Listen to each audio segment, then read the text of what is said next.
It's the reason why I'm here. Hello, friends. Hold on. Waiting.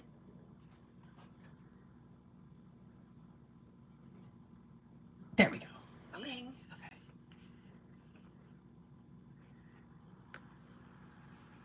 Oh, I think I have solved so many things right now. I think I might have solved things. Hold on, I'm watching myself on 2 different laptops. And just so you know, my 1974 laptop, that is on a delay.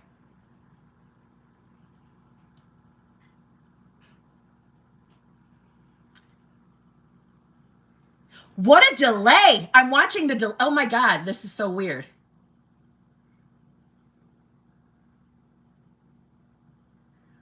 This is so weird. I'm watching myself. Listen, we got shit to do tonight. I have to paint my nails. So that's going to be a part of this live stream. I have to fucking paint my nails. All right? I have so much shit to do. All right? And I didn't want to fucking cancel.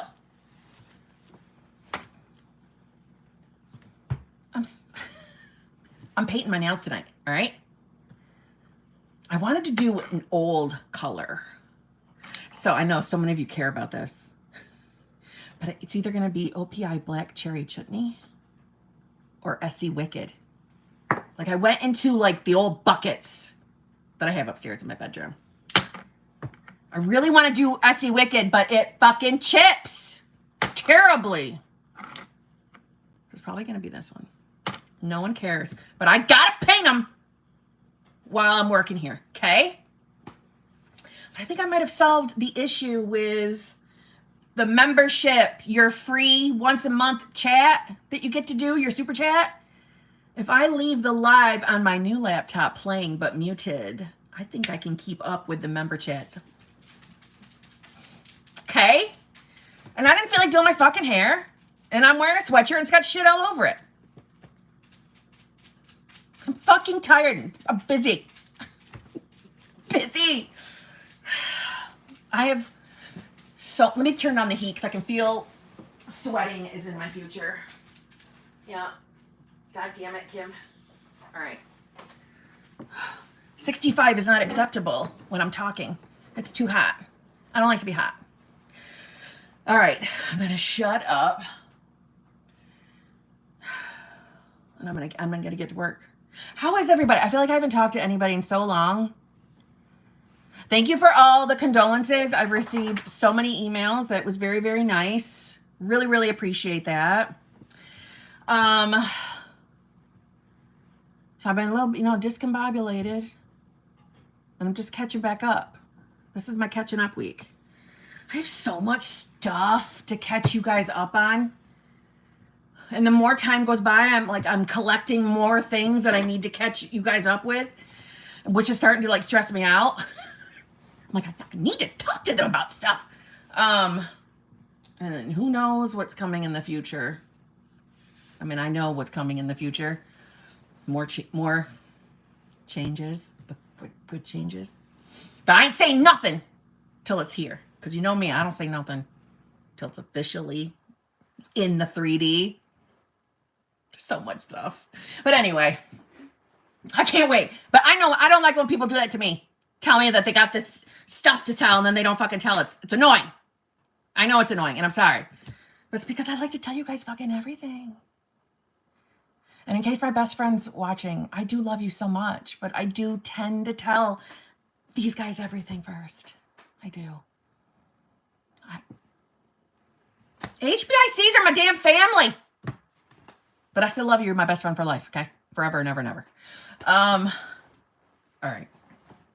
I wish Jason Momoa was in my lap. Alfie Fowler! My God, it's been 100 years. How are you? How are you? Oh, my Lord. I did not see. Okay, I have been paying attention to the super chats coming in. Let me shut up, stop rambling, and get to work. Okay, not look at my hair. Okay. On my viewfinder, It's like I got this thing set up so I don't have to look at the top of my hair, but I'm looking at the laptop. My fucking top of my hair is sitting on the goddamn computer. I don't get it. It's fucking bullshit. Yeah, I still got Christmas shit waiting to be packed up. But it's all taken down, just sitting in there. I don't know why I'm telling you. I'm drinking a mimosa. I wish I was drinking a mimosa. Mimosa. That's orange and, right? And liquor. Yes, please. Okay. Let's get to work.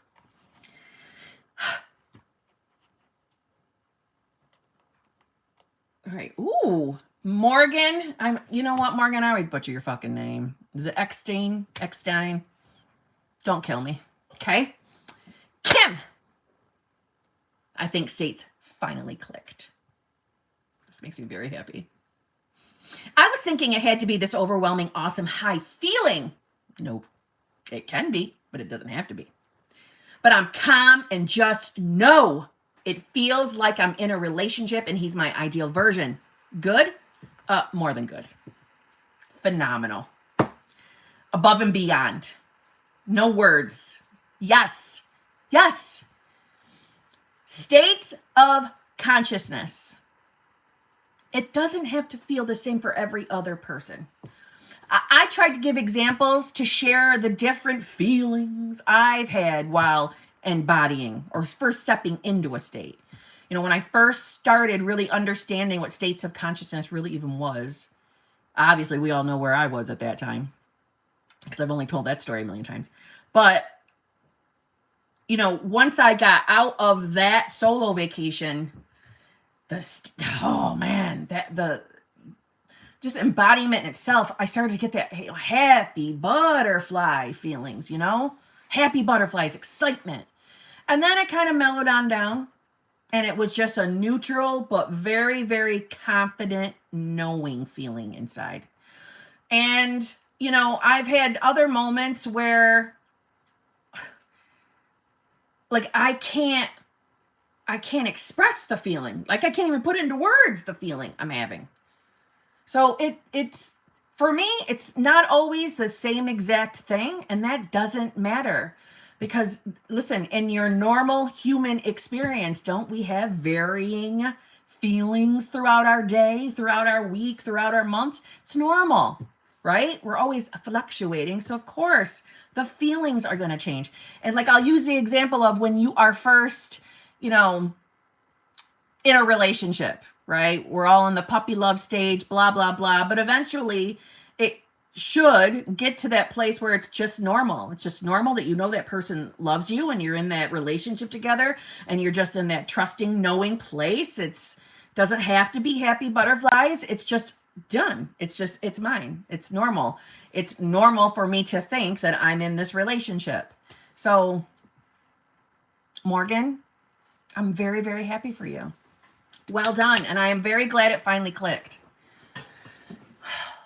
States are not scary, and they're fucking not hard because you're in a state, whether you want to be in one, whether you think you're in one, whether you give a shit about states, whether you understand states, you're in a fucking state. Whether you're clicking off this damn video right now and saying, fuck that, I don't want nothing to do with states, I don't care about it. Okay, that's a state. You're in that state. That's a state in itself. You can't help but be in a state. You don't exist without being in a state. It's who you are. It's who you're identifying yourself as. Okay? But states are not scary.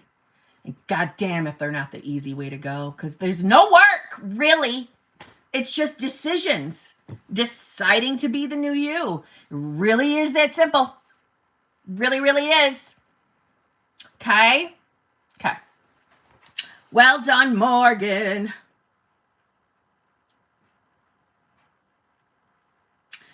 Anna Maria, I cannot pronounce your last name, and I do not want to butcher it. So we'll just call you Anna Maria. With a sexy-ass picture, by the way. Hi, beautiful. Hello. I don't like seeing all that crap in the back. It's bugging me. It's bugging me. It's bugging me. Sorry. Well, that Jesus. You guys weren't expecting professionalism when you come to my channel, right? Okay. Anna Maria. Hi, beautiful. Happy to see you. Happy to see you. I was wondering if you have any tips for remaining in the state when you are extremely tired.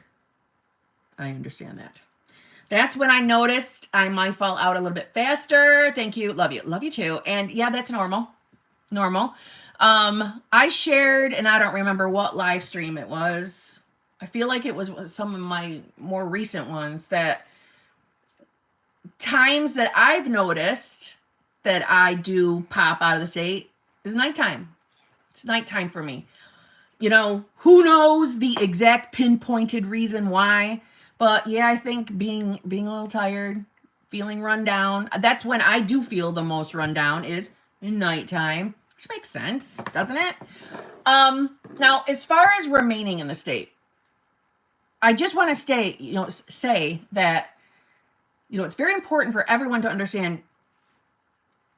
Would it be wonderful to stay in the most, beneficial state 24/7? Yes. But do we have to be in one 24/7 in order to manifest? No, because that would be an expectation of perfection, and we don't have to be perfect to manifest. We do not. So, back to your original question.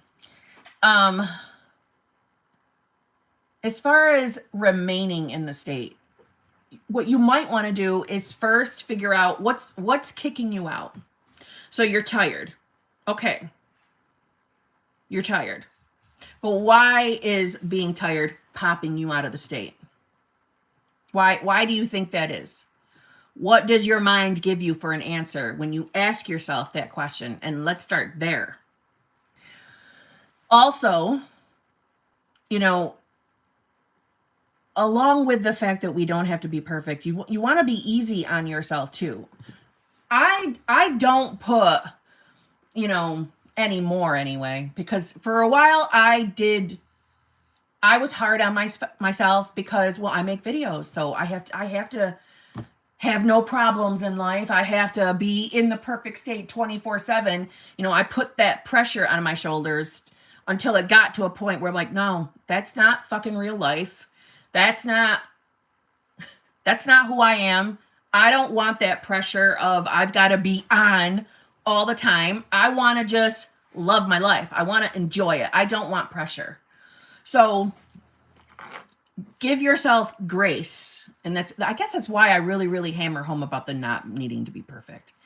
But here's what I do. When I find myself getting more triggered or, feeling a little more sensitive than usual, it is nightish time when it happens. But I will tell you that when I would first wake up in the morning, that's when, if I had anything going on in my life, the anxiety, that would hit me as soon as I would wake up, which is why you hear me say in videos, how do you want to feel when you wake up in the morning? When I catch myself, I call it like slipping. When I catch myself slipping. Now, that doesn't mean that I don't allow myself, if I have a reaction, then I have a reaction. Too bad. I'm a human and I'm living in this, 3D world too. And if something upsets me in the 3D, I do run my mouth. I do say what I'm thinking and feeling. I am authentic to what's going on in my mind. I'm not going to be a fake person in my 3D just because I'm manifesting. I was like that in the beginning of my journey, afraid to open my mouth in front of SP, afraid to express what I was really thinking out of fear I was going to lose SP. Fuck that entirely. Be authentic. But when I catch myself slipping, I start literally just having a dialogue with myself. Who are you being right now? What I say to myself is, who are you? Are you being old Kim? Is this how old Kim would sit and think about whatever the thought is, if it's a thought or if it's actually a circumstance in the 3D? Is this how old Kim would react? Because I don't want old Kim's life. Because Kim's life wasn't fucking great. And I don't want to ever go back to that. So is this an old way of handling things like old Kim would do? And if I answer yes, then I try to just chill myself out, center myself, remind myself of who the hell I am, right? I am the God of my reality. I have the I am within me, or whatever you believe in. You have that within you. Nothing, no outside source is against us. Nothing on the outside is trying to stop us from getting our manifestations. So why am I letting whatever is going on in the 3D, why am I letting that shake me or tell me that I'm someone different than who I want to be? Who am I being right now? And ask yourself that. Who are you being in that moment? And if the answer is anything like old self, then have that little dialogue with yourself. I talk myself off the ledge. That's what I call it. All right, I don't want Kim's life. I don't want to be that version. I don't need to be that version. There's nothing to fear out in the 3D. Get yourself back together. Who are you relative to what you're manifesting or what you feel is kicking you out of the state? Who are you relative to that? Well, I am the version of myself that is in the best relationship that she has ever been in her entire existence. And I am the version of myself that is feeling and exchanging unconditional love with the love of my life. And that's who I am now. And that's who I'm going to be, because that's what I choose. Even if the 3D is telling me a different story, I don't give a fuck, because I'm getting what I want. Because I'm never, ever letting 3D tell me who I am. Right? That's not manifesting. That's hanging on to the 3D for validation. That's not manifesting. Manifesting is you deciding ahead of the game. You're getting ahead of the 3D so that it can project out. Or if you're of the different mindset of you're hopping timelines, fine. Fine. Decide what timeline you're on. Decide and fucking stay there. So my advice is ask yourself in the moment, all right, why am I feeling this way? Who am I being right now? Why am I letting thoughts dictate to me who I am? Our job as manifestors is to be observers of our thoughts. We don't have to instantly accept and believe every single thought that pops into our mind. They're not all truth. We decide what's truth. We do. We make that decision. So that's what I do in the situation. Hopefully that helps.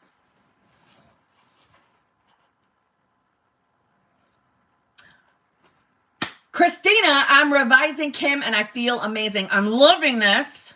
I'm loving this. I don't know. I want to call you Hawkeyes. I know what your real name is, but you're going to be Hawkeyes to me forever. Now you're back to you're confusing me. 1 minute you're Christina, next minute we're Hawkeyes. You're fucking killing me. Jesus. You are welcome, Anna Maria. I'm so glad that you're feeling that way, girl, because you are a powerful fucking manifestor. You already know this. Christina Hawkeyes. There are so many of you that I actually coach on. We coach and we intermingle on the side that you all know. I call you by your damn screen names. I can't. That's how I have you memorized. That's it. So you can show up and talk to me and tell me your real name, but it's going to stay your screen name because that's how I've got you correlated. You know what I mean?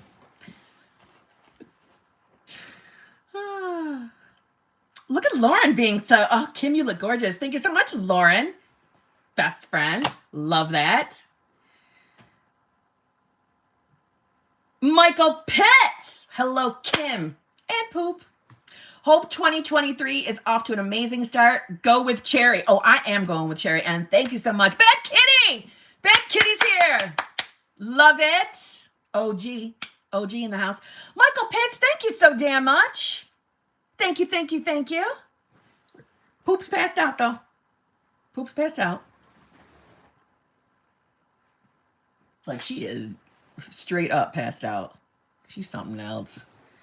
But thank you, thank you, thank you. That was very nice.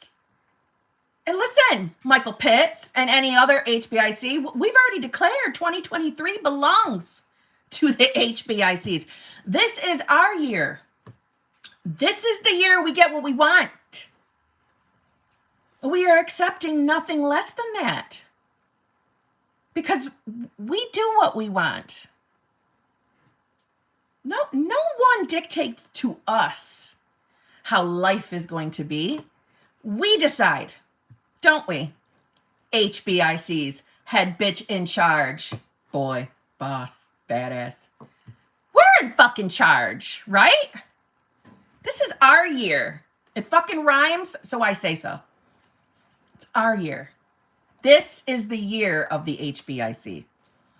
And then we'll just have to plan for every year after that. We got to find out, we got to make it rhyme so we can own every other year too. But right now we're on 2023. Dreamweaver Publishing, thank you so much. That was so nice. Oh my God. You notice I haven't done a damn thing with these nails yet. I have to paint them. I can't stand having nothing on my nails. And I can't do it in the morning. I have to do it before I go to bed. Because they have to be cured before we go. Just because, okay? I know I'm weird. Christina, again, God damn it, Hawkeyes. You're going to fuck me up this whole live stream. I'm affirming that my company called me back to work. I feel great and in a good state. Yes, please. Yes, please. They are absolutely going to call you back. We already know what a badass manifester you are. We already know that. You've had success after success after success. This is going to be no different. It's going to be no different. And you are, without a shadow of a doubt, going to be another success story in all the areas that you're manifesting. Okay? I sent 2? Damn, champagne. Yeah, you did. And you're fucking me with the different names. And I'm glad that you feel great, because you should. Oh, poop is awake. Here comes the fuckery. Hi, you come to say hi? Are you coming to say hi to everybody? Oh, come on up. Come up here and say hi. Come up. Come here. There she. Oh, she did. You just couldn't see her. What a good girl. Do you want a treat? Do you want a treat? Do you want a treat? Oh, God. I don't think they can see you. Do you want a treat? Okay. Let me give her something. Just give me just a second, and then we'll get right back to work. Oh, dear. That's not what I wanted to do. Jesus H. Christmas. Jesus H. Christmas. One moment. You be a good girl? You be a good girl? Oh, okay, thanks. Okay. Okay.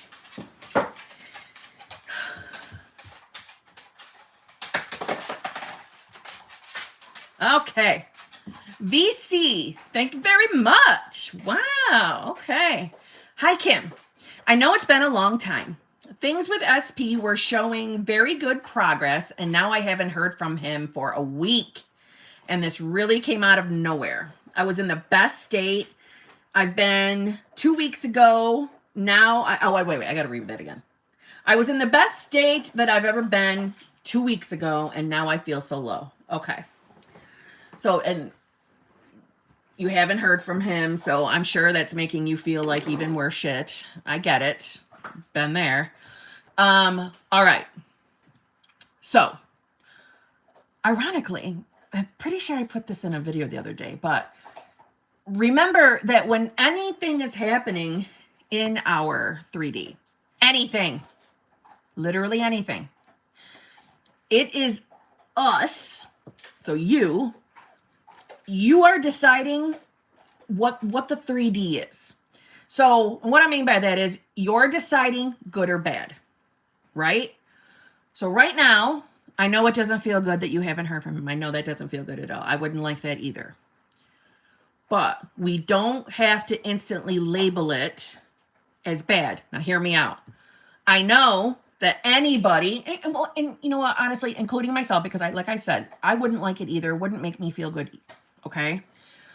But that is because our logical, literal, 3D thinking mind, our old conditioning, that's how we would normally respond to something like that in the past, before you knew about manifestation, okay?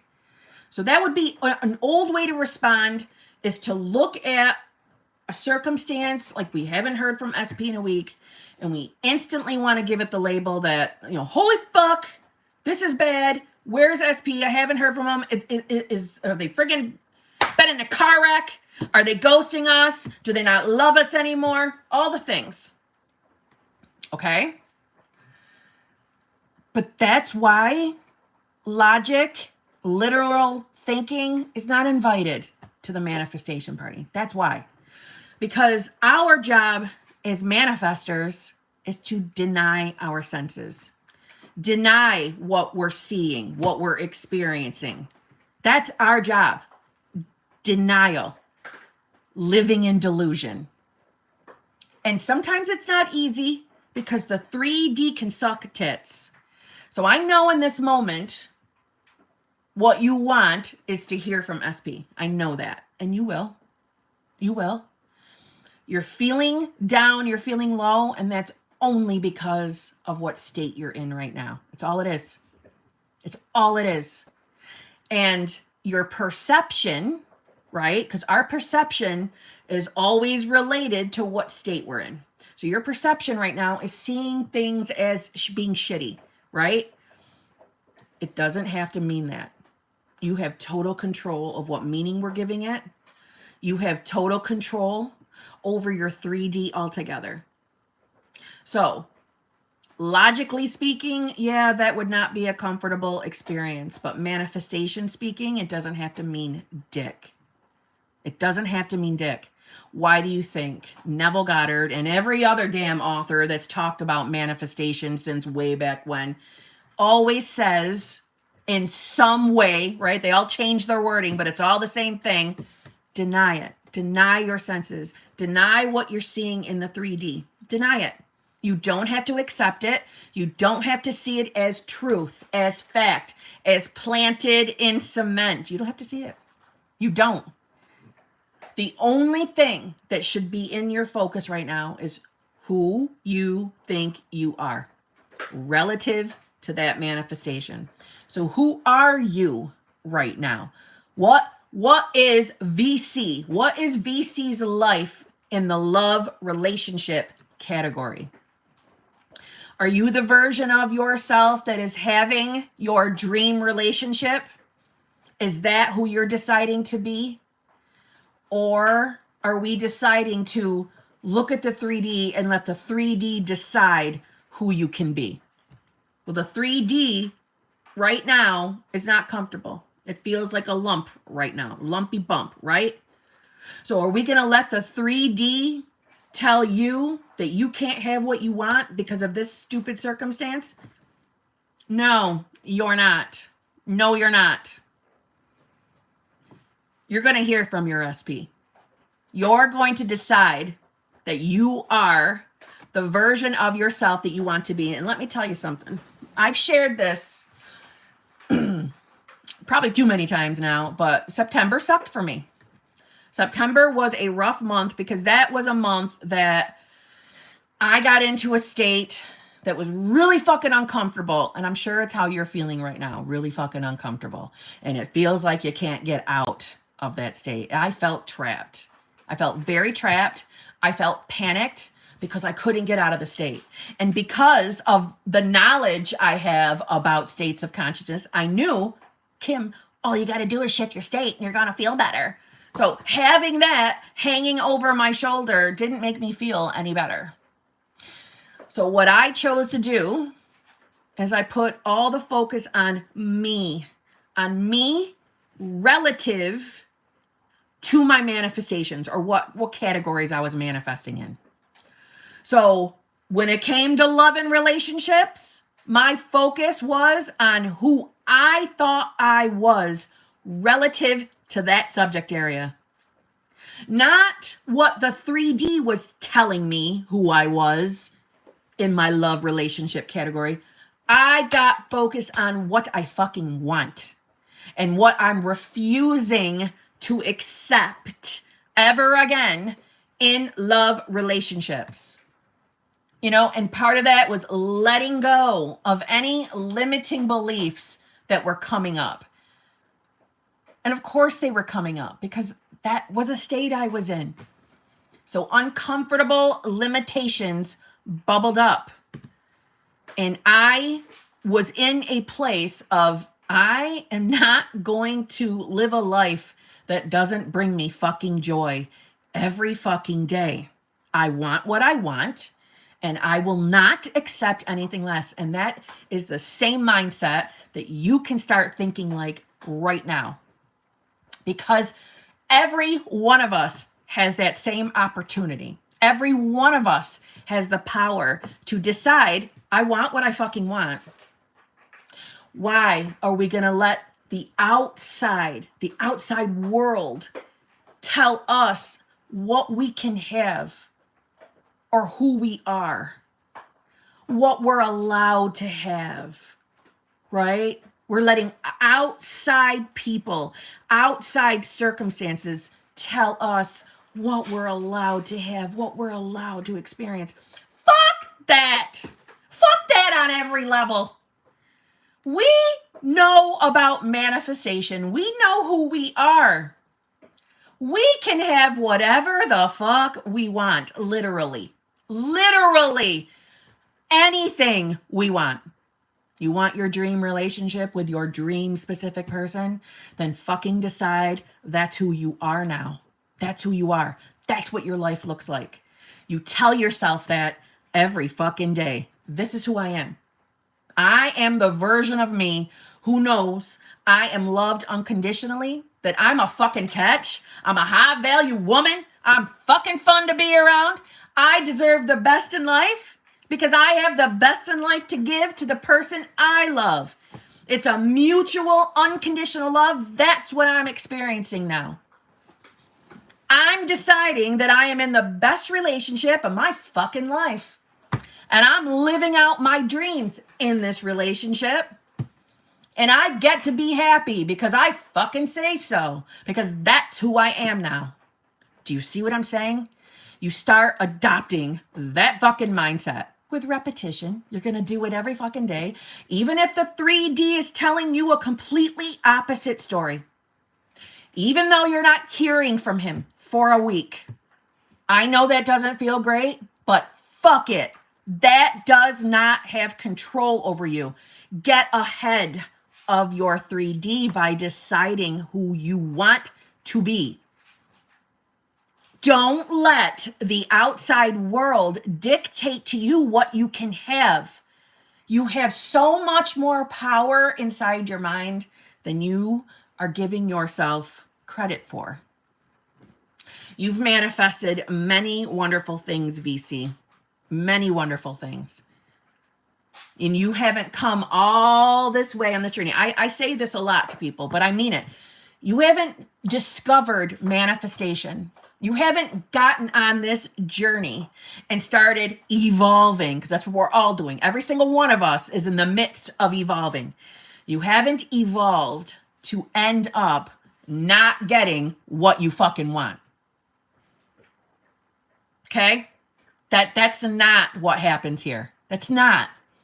That's what we've been fed our entire lives, to keep us in control, to keep us under thumbs, to keep us small. That's not how life really is or how life really works. Make the fucking decision that you're going to have exactly word for word. Be as specific as you want about your specific person, and you can fucking have it. Brazen impudence. Brazen impudence. I'm telling you from personal experience. And yes, there were plenty of moments that I was shitting myself, worrying like, oh my God, am I strong enough to do this? Do I have it within me to actually persist. I don't know if I have it in me. Of course I had those moments. I'm a human. It's normal to have those little moments of doubt. That's just your human side. Okay? It's just the human side chirping. But you can do it. You can do it. And it's going to get easier and easier as you push along. Don't give up. Don't panic. He's not going anywhere. Just get back up on your game. You can do this. This is just a blip. It's just a blip. And listen, speaking from my own experience on my journey, whenever I've had fuckery like that in my 3D, usually it's like a jet engine catapulting you to a next state. I'm not saying that your 3D has to go to shit in order for you to shift to a better state. It's not what I mean. But anytime I've experienced just out of the blue fuckery and you persist through it, boom, you rise. You know me, I think of the states as being on a stairs, right? The higher up the stairs we go, the better the feeling of the state, right? The more elevated you're going up. Think of it as that jet engine. That's all this is. But what I don't like, and let me just say it, I don't like the mentality of the purge anymore. I just don't delete videos. There's just something dishonest about deleting videos. I just don't like it. I think you should see me from day one to now so you can see the growth or the evolvement. But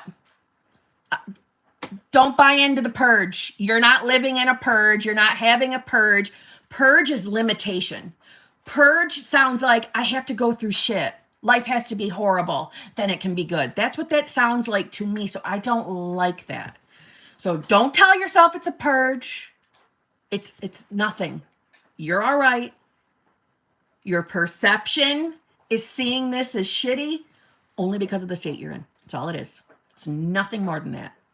So put the focus back on exactly who you want to be relative to everything you're manifesting, right? Because there's a state where you are happy, right? And for anybody newer, a state is just who do you think you are?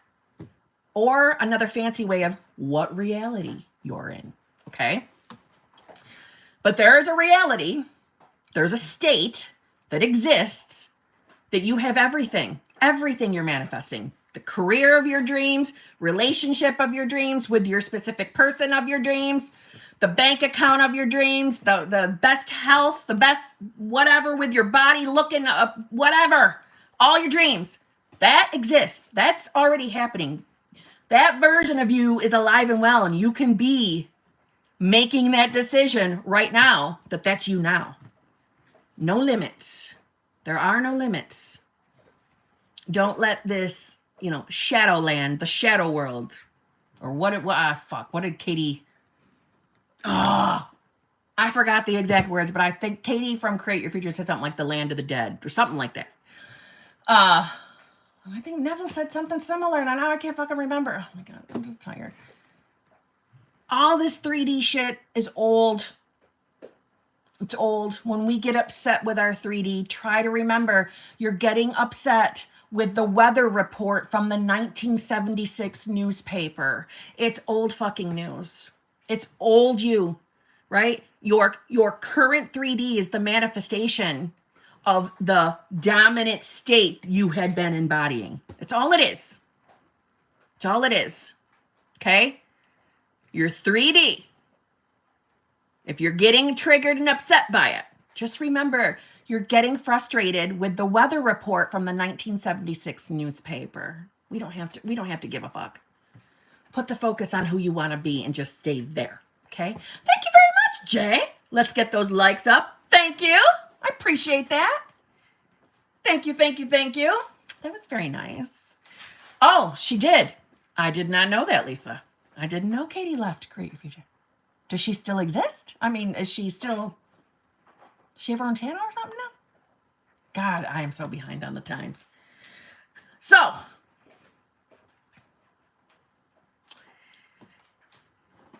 but it's true. It's true. It's an old fucking weather report. We're getting frustrated with the 1976 weather report. You know what I'm saying? Okay. So, hopefully, VC, that has made you feel better. Okay. All right. Burku, I'm not going to pretend that I can pronounce your last name. Okay. I'm not going to. Did you just update on me? Wait a minute. I might have this solved, so it might be okay. Hold on. Maybe. Yes. Okay, good. Okay. Dear Kim, what if our friend wishes option A, but if I want to manifest option B, should I feel guilty? I want my friend to be happy, but I want option A. Wait a minute. Dear Kim, what if our friend wishes option A, but if I want to manifest option B, should I feel guilty? I want my friend to be happy, but I want option A. For the love of God, Burku, I need to make sure I'm understanding you. Your friend wishes option A, and are you saying that your friend wants you to choose option B, but you actually want option A? Should you feel guilty? I'm not sure if I'm understanding you, okay? Right now I'm going to pretend that I'm understanding you. I option B. You want option B. So you don't. No, you want option B. So you don't want option A. Okay.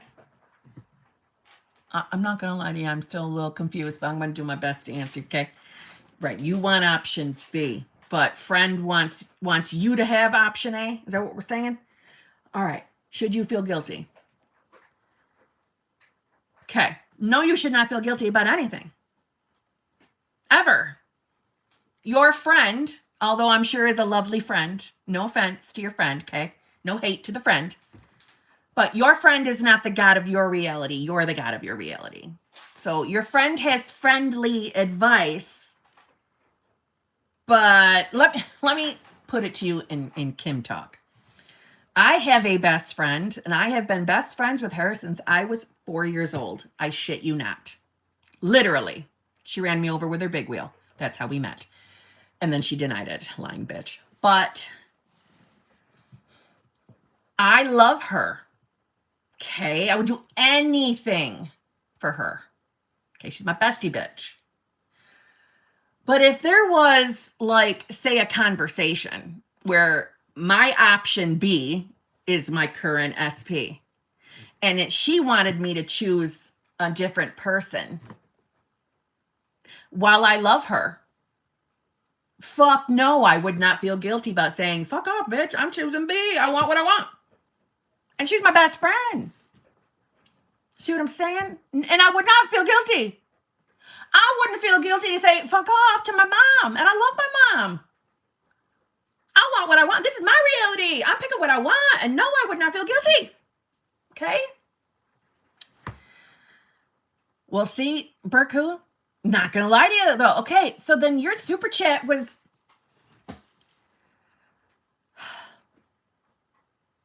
really, really difficult to understand. Okay?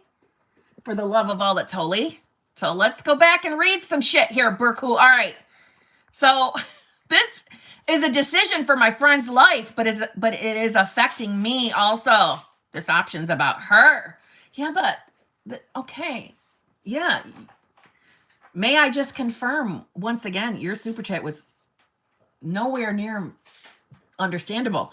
But my answer still applies. This is your reality. Your friend is within your reality.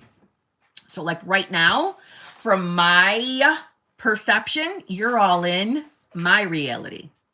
Okay?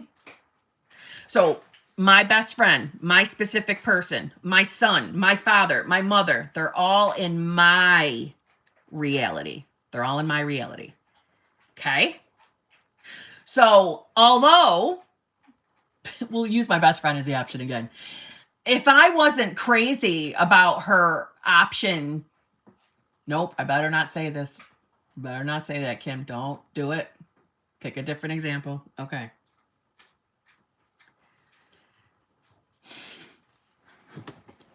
I know right now my best friend is like, bitch, shut up. Don't do it. Okay. So if within my reality, my friend wanted to marry someone that I didn't like for her because I thought he was a dick. But she went ahead and did it anyway, right? Would I feel guilty about knowing the best option is for a divorce to happen? Would I feel guilty about that? No, she's in my fucking reality. She can stay married currently, and I'm not talking about her current husband. I do love him. I'm just using examples here. She's in my reality. So if I think this, remember, this is all my reality. If I think the best option is for her not to be married to that person, I'm going to manifest what I want. And I would not feel guilty about it. It's my reality. There's infinite realities. She can be in her own fucking reality married to the person I don't want her to be married to. She can have that over there. This is my reality. So it's from my perception, my intermingling with her, the version of her, right? The version of her that's married to the person I don't want her to be, but that's not a true story because I do love her husband. See what I'm saying? So no, if you want a different option, manifest it. And no, you shouldn't feel guilty about it. It's, you're not bringing harm, right? So there's nothing to feel guilty about. Okay. BA, thank you very much. Feel down because hubby just told me he's moving away. I honestly feel a little doubtful. My manifestations is working. Help. Okay. BA, you know what? Your situation is, well, not exactly the same, but it's similar to what I said to VC. I know hearing that hubby is moving, I'm sure was upsetting. And I'm sure you were instantly seeing that as hindering your manifestation. And the reason why you're thinking that it's hindering your manifestation is because you're thinking logically. You're thinking logically and you're thinking literally. Think about it. You are. Anytime anyone's shitting themselves over circumstances, the truth is they're thinking logically. That's not arguable. That's the truth. I'll argue that to the death. Okay? You're thinking logically. You're seeing it as permanent. You're seeing it as an obstacle. This is the land of delusion. And I know for some people that feels uncomfortable, acknowledging that we're fucking delusional as hell over here. But we're also getting what we want. So I'll be delusional all day long.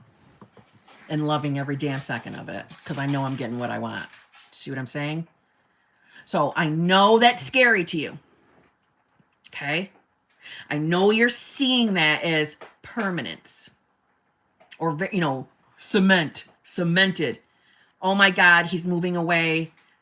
I don't think I'm going to be able to manifest him now because he's moving away. This circumstance has happened. No, that's logical thinking. You're a fucking master manifester. Whether you believe you are or not, you are. So, who are you being right now? Are you being the version of yourself who believes that she can really have whatever the hell she wants? Or are you letting the 3D tell you who you are? Him moving away, number one, doesn't instantly have to actually happen. People change their minds every fucking day, number one. Number two, that move could be the catalyst event in your 3D that totally wakes his ass up and makes him realize he wants to be with you and only you. We don't ever have to fear the 3D ever. Ever. We have a habit of consistently thinking logically. We want to break that habit. And it's not our fault. It's not. That's how we were conditioned. Think logically. Think literally. Look at your 3D world and make decisions based off that. No, that's our old life. That's not who we are anymore. We don't have to do that anymore. We don't have to panic over anything. our eyes are limited. Our eyes can only see so far. So maybe that particular circumstance popping up doesn't make 1 damn ounce of sense to you, but that's okay, because it doesn't have to make sense to you, because you don't get to see the bigger picture. Meaning you don't have that bird's eye view looking down and seeing how this threat of moving plays out into you getting what you want. But you don't have to understand any of that. It's not for our understanding. That's why the how our manifestation gets to us is not up to us. It's not for us to figure out. It's not for us to stress. So there's never any reason to be frightened of any circumstances, ever, because there are no obstacles. If you're deciding that you are the version of yourself that is having exactly what you want, and that you're the version of yourself that doesn't have any fucking limiting beliefs in that category, right? In your love, relationship, marriage category. If you're deciding that's who you are, and you get to just decide that, it is that easy. You can just do that without there being a trick or something you got to buy. No, make the decision. Your 3D has to reflect that. Has to. And your current 3D is only ever showing you who you've been. Who you've been. It's not permanent. Just because it doesn't make sense, okay? Kim, you always help me with the wonderful golden nuggets of truth. I just love you, Rhonda C. Thank you so much. Keep the compliments coming, please. I just do love it. Every second of it. Thank you. Good night, Allie Fowler. Good night. Have a wonderful evening. Love you too. But no, really, BA, you have nothing to fear. It doesn't have to make sense to you. Okay? That's not our job. Our job is to be the version of ourselves who has our shit. Or at minimum, becoming. Right? If it's too hard for you to say, I am this version now, then I am becoming. Excuse me, ma'am. Get down. Thank you. No. All gone. All done. Okay? You're becoming the version of yourself that has the desires. Don't panic. Don't panic. Sometimes shit pops up in the 3D that's not fucking comfortable. That's not fucking fun. But somehow still leads us to us getting exactly what we want. Don't panic. Don't let the 3D tell you who you are. Okay. Morgan Eckstein, again, thank you very much. I believe you're trying to say any advice on bad dreams? I've been having dreams about SP, but they are all terrible. What's up with that? I've had like one good one. Dreams, listen, first of all, we don't have to fear our dreams either. Don't start panicking. Just because you have a bad dream doesn't mean that dream's instantly going to fucking manifest. Number one. All right. We give the meanings to dreams. There's also the other mindset of that when we go to sleep, and I don't know, I just like this. It's exciting to me that when we dream, perhaps we are reality shifting. Perhaps we are experiencing the other realities. So it doesn't have to be your truth. Don't panic. Girl, I'm saying terrible. Like old SP every single time. All right, my dog's got to go pee-pee. I'll be right back. Morgan will pick up where this left off, okay? I think that too, but dang, all those realities are awful.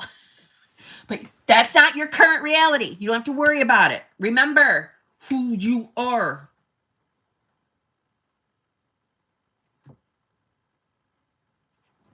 Come on. Get those sassy pants on. Who are you being? Let me take her out for pee-pee. I'll be right back. Come on. Come on.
something else, man.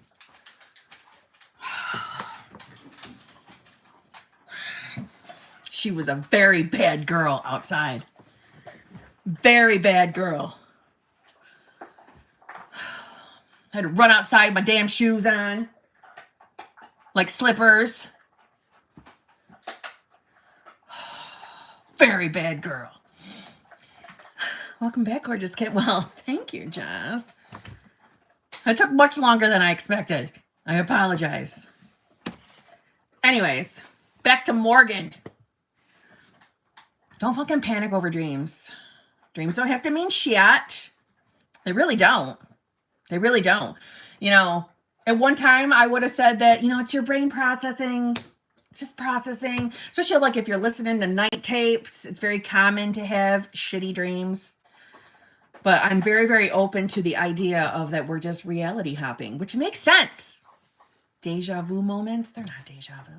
They're other realities. It's crossing over. I like that. It makes sense to me. But whatever. Don't stress it.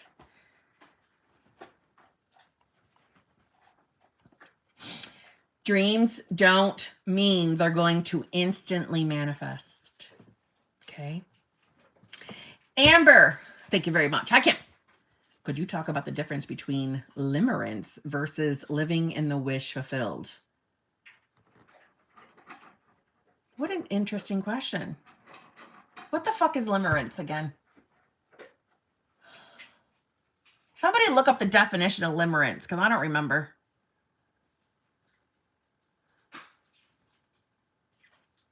Can somebody look it up? Limerence. God. It's obsessive daydreaming about your crush. Thank you. Well, I'm sure. Does it really? Limerence is a term people in affairs use. Obsession. Really? Why was I thinking it was something totally different? Good thing I asked and then just start fucking answering the question. Limerence is obsessing over someone. Okay, thank you. God, can I just say the word limerence is kind of sexy though? Is there something sexy about that word? Limerence. I'm having limerence. They chose a bad word for that definition because I like the word. Okay, so what's the difference between that and living in the wish fulfilled? Well, probably intention. It is a beautiful word. It is. All right. You're in class waiting for your professor. Love that. So I would say the difference is intention. Intention. So obsessing where there is no relationship. Thank you, E-Free. I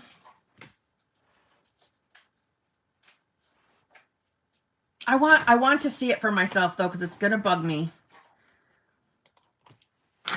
before I continue answering it. So just hold on, because my ass is literally, I want to see all aspects of the definition.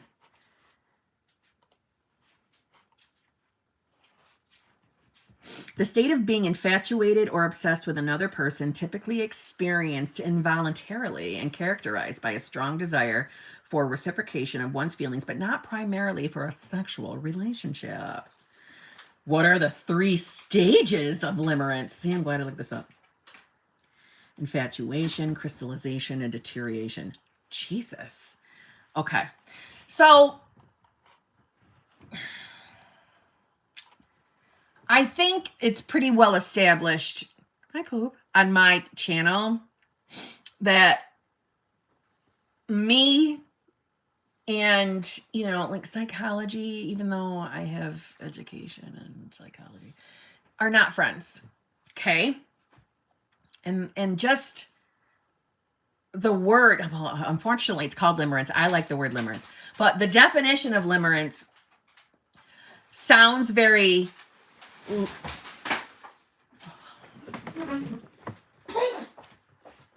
Bad girl. Bad. No. Listen. You gotta be a good girl. Go, now you stop that nonsense. Be nice. She's tearing everything up. Okay. To me, the definition of limerence after looking it up myself. Sounds very psychology-ish. And it sounds like logical, literal bullshit. Boring bullshit. Now, don't get me wrong. I'm not talking about fucking stalkers. I'm not talking about that. I'm saying, I suppose, in a fucked up way, limerence and living in the wish fulfilled while manifesting a specific person can seem similar. But that's where I say this bitch, she's got a tablecloth in her mouth.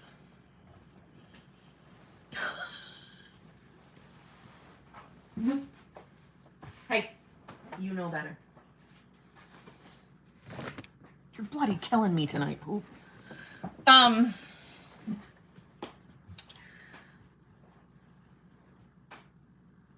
don't know.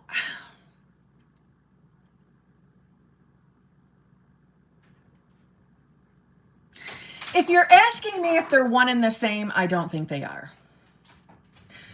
I can see why someone who's very heavily logical, literal thinking, and in my opinion, therefore limited, would compare them as being similar.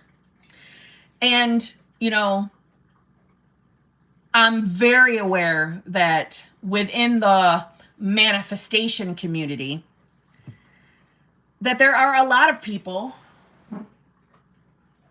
Jesus Christ, there are a lot of different people who are so against the idea of manifesting a specific person. So I could see them throwing around the term that it's limerence. I could see that. It wouldn't shock me. So I'm not sure if that's why you're asking me that. And I don't know how to put this into words. I don't usually get along with people that suck the fucking fun out of everything. Meaning, an affirmation that I used to love to script was, you know, SP, you know, is head over heels in love with me. SP's obsessed with me. Because obsessed to me while scripting didn't mean stalkerazzi, didn't mean something nasty, didn't mean something shitty. It just meant, oh my God, he's so much in love with me. He just loves me, loves me, loves me. How exciting. Fun, love, fun, innocence, happiness, good times, zhizhi. Do you see what I'm saying? And then there would be videos all over the place about, don't use the word obsessed. Obsessed equals stalking, stalkerazzi. You want someone to be obsessed with you because you're not coming from love. What's the real reason why you want someone to be obsessed with you? And that to me is, oh my God, shut up, sit down, and stop sucking the fun out of a fucking affirmation that's got nothing to do with you. So what the fuck do you care? See what I'm saying? So I don't usually get along with people that act like that. It's not my gig. I call them fun suckers. Okay? So I can see why that term limerence would be thrown around. Like people wanting to manifest a specific person is just in limerence because that person doesn't actually really love them. You're just trying to make someone love you that doesn't love you. I look at that as you're a fucking fun sucker. You're a fun sucker. What the fuck do you care if somebody else is manifesting a specific person? How does that affect you? Huh? Huh? Negative, boring pants. How does that affect you? Why do you care? Mind your business. Go sit in your corner and go have your very unfun life while the rest of us are having fun and getting what we want. Fun suckers. Do you see what I'm saying? So the difference, I would say, is limerence sounds like, to me, a logical, literal, psychology word. Living in the wish fulfilled is you realizing and hopefully believing and grasping that you are manifesting everything around you. You're manifesting everything around you. You are the God of your reality. You have the I amness within you. If you don't believe in God, universe, subconscious mind, whatever you want, okay? You have that within you.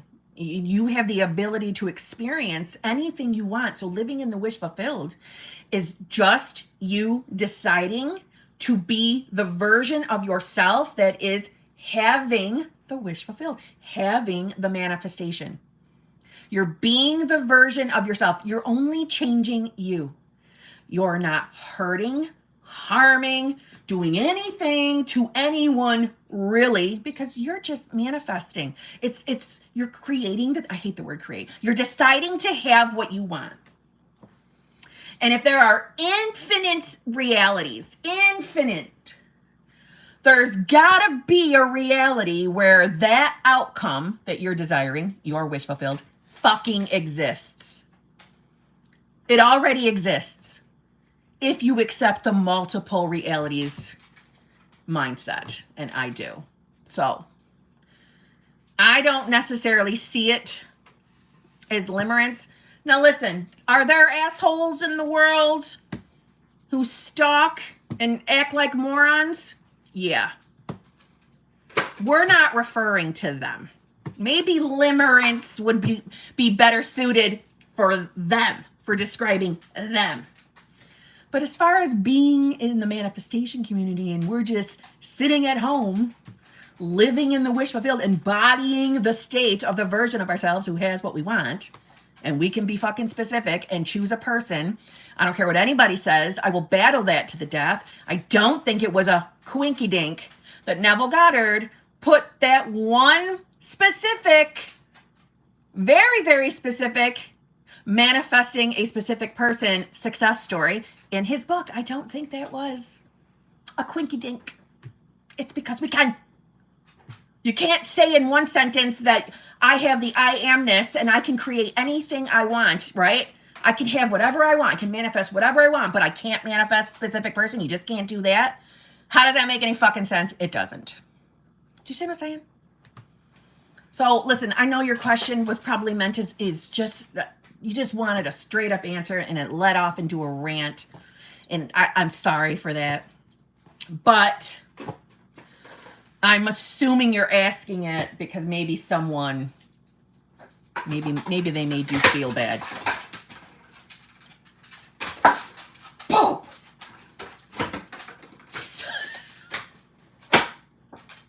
She's something else tonight.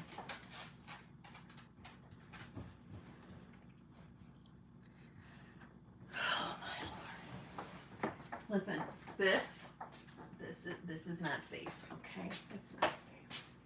Christ almighty poop. Where's all your new toys? Why aren't we playing with them? Here. How about this? Huh? How about this? What about your blankie? What about all the other things that you can use? What about all those? Okay. She is hyper tonight, for fuck's sake. Jess, she is. All right. Anyway. Yeah, I remember him saying that when he saw his second wife, he was like, I'm going to marry her. She doesn't yet know what that yet, though. Yeah. See what I'm saying? But I hope that answered your question. I know that led into a rant. I just can't stomach fun suckers. And because they bug the fuck out of me, I manifest more of them. Because I keep putting my fucking attention on it. I know that. I know. Can't help it, though. I can't stomach a fun sucker. Or people that take everything so fucking serious. I don't want to hang out with anybody that's like that. I can't. Because it makes you feel like you can't just relax. Just chill. You know what I mean? Serious. It's gotta be serious. 21st century gotta be fucking serious. No. I like to have fun. I like to laugh. I like to chill the fuck out. Okay? See what I'm saying? No fun sucking around me. Or we're not gonna be friends. Because I'll get very, very bored of you very, very quick. You know what I mean? You all got to know what I'm talking about. Any of you who's been in this community long enough, you know what I'm talking about when it comes to the word obsession. All the videos that were made over people having, fucking borderline heart attacks over, dude, you can't use the word obsessed. You can't use that word. Do you understand when you're saying that you want someone to be obsessed with you, that you're asking for danger? You're going to manifest them stalking you. Is that what you want? The dangers? Are you fucking serious? Serious? You took it that far? Are you fucking kidding me? Sit the fuck down. Oh my God. No more caffeine for you, Bo. No more. You went right to there? Are you serious? Shut up. Sit down. Stop being a fun sucker. Do you know what I mean? Come on. Anyways. Yeah. Limiting belief Looney Tunes. It's just Cocoa Puffs. What the fuck do you care what people using their fucking affirmations? What do you care? What do you care? And can I just say this? Because I got to, because you know me.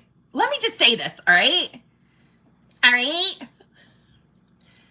Everyone is at different points in their journey, okay? So if you're going to make videos, put them up, you got to keep in mind somewhere that you've got people watching who are all different stages on their journey. So scaring the shit out of someone for using a word that you personally don't like, do you not see how that's you dropping your limited, boring as fuck belief on innocent people? Did you not see that? Holy balls. Settle down, Beavis. Settle down, all right? Holy shit, it's not that serious. Okay? Ugh.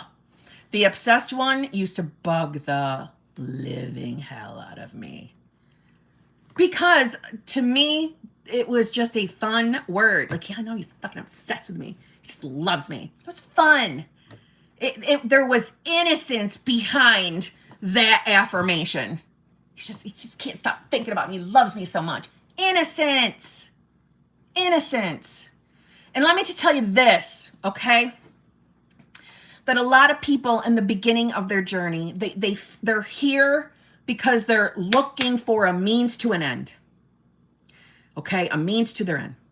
And they're looking to get their specific person. So they don't care. They just want that person to love them. All right? And as you move along on your journey and you realize more and more, it's all about you. All about you.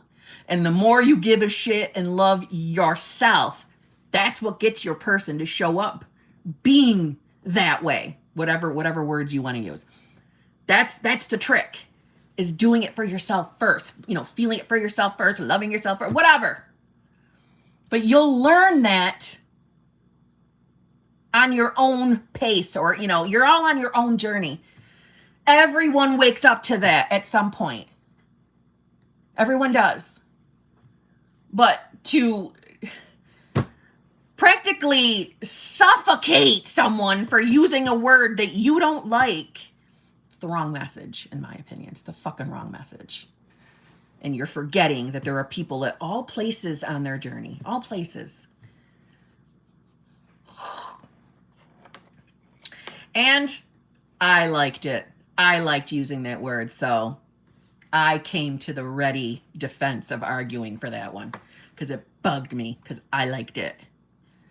It's an innocent thing. It's fuck me. We decide what words mean. You can't say in one sentence that You make the rules in your reality. You make the rules of manifestation in your reality. You're the one giving meaning to things. Oh, but you can't use that fucking word. You can't use that word. Nah, that's not how. What is it? I make the fucking rules and I make all my fucking own decisions. I give everything meanings, but I still have to listen to you on what words I can use. Does that make fucking sense? No. Duh. See what I'm saying? Am I wrong? Am I wrong? I don't think I'm wrong. Anyway, all right. Rant over. Rant so over. Poor Amber. Amber, I hope your question got answered through all of that. Yeah, saying we are limitless, then spewing limiting beliefs. No, sit the fuck down. Exactly. You make the rules, but you didn't follow rule 1.5 and 1.6. Exactly. Exactly, Katie Wilson. Ugh. I don't know why, but it gives me that old feeling like fighting with my siblings at home. Like fighting with my brother and sister. And like, you know, I wasn't great all the time with comebacks. And my go-to was, shut up! You're not the boss! It gives me that same feeling as a kid. Shut up! You're not the boss! I'm gonna do what I want. It is not shocking to know that from a very young age, that was my comeback. You're not the boss of me. You're not the boss. My family should have known that that was going to be an issue. I was literally saying that at 3 years old. You're not the boss. You're not the boss of me, you fee. I don't know. I think I thought fee was a bad word, so I called everybody a fee. At least that's what my dad tells me. Anyway, I am particularly saucy today. Oh my God, yes, Lisa, yes. Why I'm not on TikTok anymore? That place was loaded with crapola teaching. It's I'm not gonna lie. It's why I hop on. Not all the time. YouTube's my home. YouTube's my home. I love YouTube. I don't think TikTok sticks up for their creators enough either when people are stealing their content and literally using their own channel name. I don't like that TikTok doesn't do dick about it. YouTube does. Jesus, like I'm winded from that. I'm winded from all of that. TikTok just makes me annoyed now. Oh yeah, I agree. Yep. Anna Maria, exact. I totally agree. All right, Sarah M. Thank you very much. Kim, I went totally crazy with SP1. Like, I need to run away and change my name. Crazy. Like 2 months of psychobehavior help. Sarah M., like the timing of your question after what we just talked about, like, listen, that's not helping our argument, for fuck's sake. Sarah? So what do you mean you were at fucking psycho? What happened? What did you do? I need to know details, Sarah M. You went totally crazy with SP1. Like you need to run away and change your name to crazy. I need to know. I'm a nosy bitch. Now I need to know details. What did you fucking do? Fill me in. Yes, Mystic Princess. Yes, it will still be. No worries. I'm dying, Sarah. I'm hoping you're still in this damn chat because I need to know what did you do? What is the crazy? Okay. Oh, girl. Fake Snapchat. Showed up to places he was. Okay, enough said. Enough said. Don't say anymore. All right. First of all, no more of that, obviously. Okay. No more. And listen, you could always revise that it never happened. You never did that. Don't think logically and literally. Get into delusional land. Revise. Revise that it never happened. And every time the damn thought comes up in your mind, you're, nope, that never happened. Nope, that never happened. Listen, the wishful raven, I wasn't going to bring it up, but you're bringing it up as an example, so it's safe. LOL. I drove to North Carolina from Ohio to surprise him. Okay. So listen, you've got a friend who's done the same, Sarah. Totally bad behavior. Totally not like me. Don't know what happened. Okay, so you lost your shit. We're not going to do that ever again because you're never going to be that version of yourself again, Sarah M. Right? Because that's a whole lot of taking unnecessary motherfucking action in that 3D. Right? We're never going to do that again. We don't need to manipulate our 3D. Listen, I love that you're owning up to it, though. The worst, though, was me crying. The worst, though, was me crying drunk at the bar in front of him. Because of him, that was the moment that made him go, oh, damn. My stalking was fine, but me crying was too much. Revise that shit immediately. Revise, revise, revise. You know what? Can I just say that? Listen, you know me. I do love revision. Listen, Sarah, there are so many things I could tell you about myself. The entire decade of my 20s.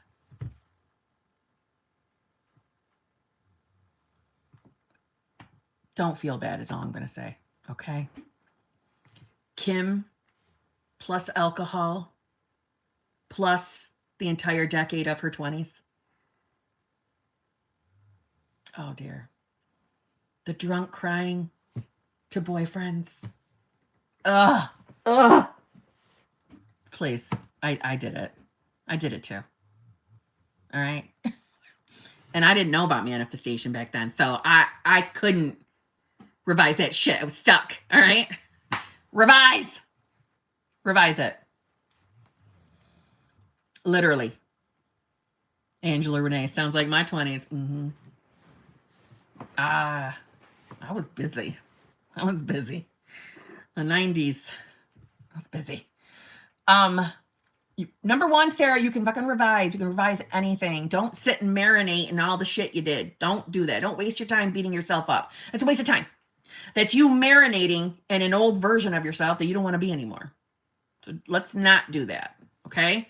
Revise it. And then make your focus who you are now, who you want to be. Like who you are being relevant to your manifestation. Who are you being? I got to do a layer because I have not painted at all and I need to. So hold on. But don't, listen, you're awake to manifestation. We don't have to live in regrets now. We have the ability to revise any of our dumb shit. Now, that's not a free fucking pass to be an asshole in your 3D. That's not what I'm telling you. But if we've, done the drunk crying at the bar, oh gosh, that bring back memories. Revise that shit. It never fucking happened. Okay?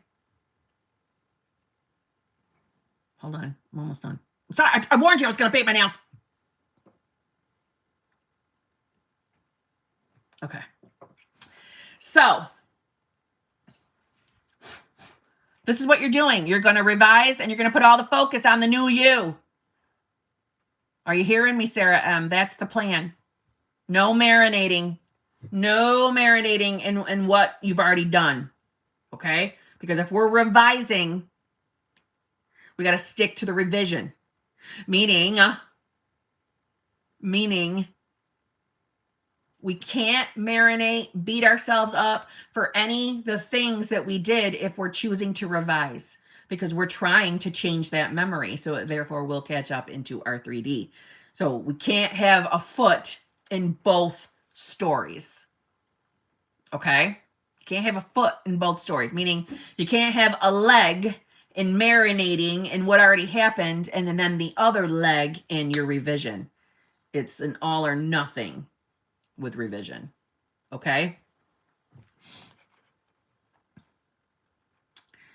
Summer, thank you very much. Can you explain the difference between someone not having free will, but also being a person who has their through their own bridge of incidents to change?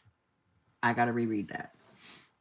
Can you explain the diff between someone not having free will, but also being a person who has their through their own bridge of incidents to change? Okay, I get what you're saying.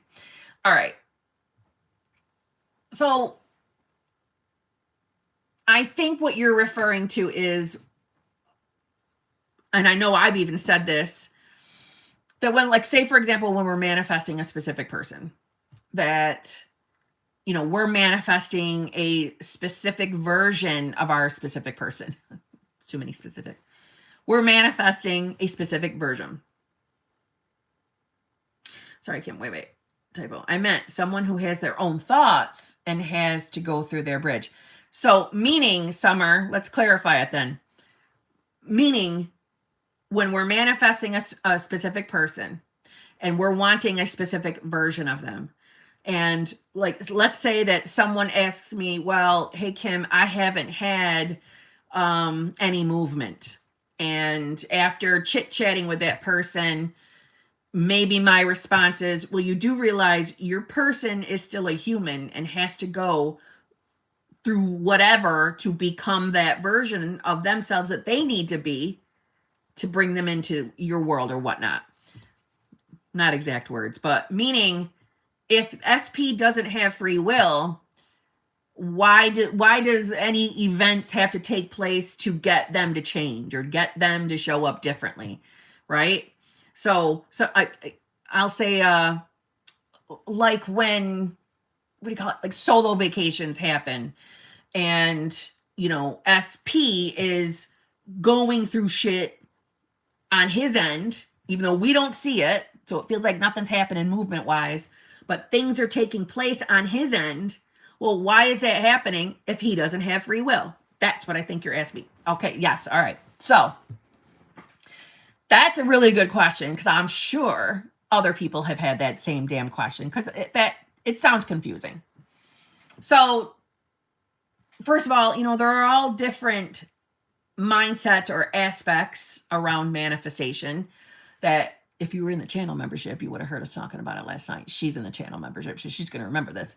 You know, some people believe in the life track theory, which still correlates with multiple realities, but it's different in that we're hopping onto the life track that leads you to your manifestation, as opposed to the life track where it leads you into a different direction. So there's that theory on manifestation, and then there's the most common, that, you know, who are you being? You're deciding to be the version of yourself that has, you know, the loving relationship with the specific person.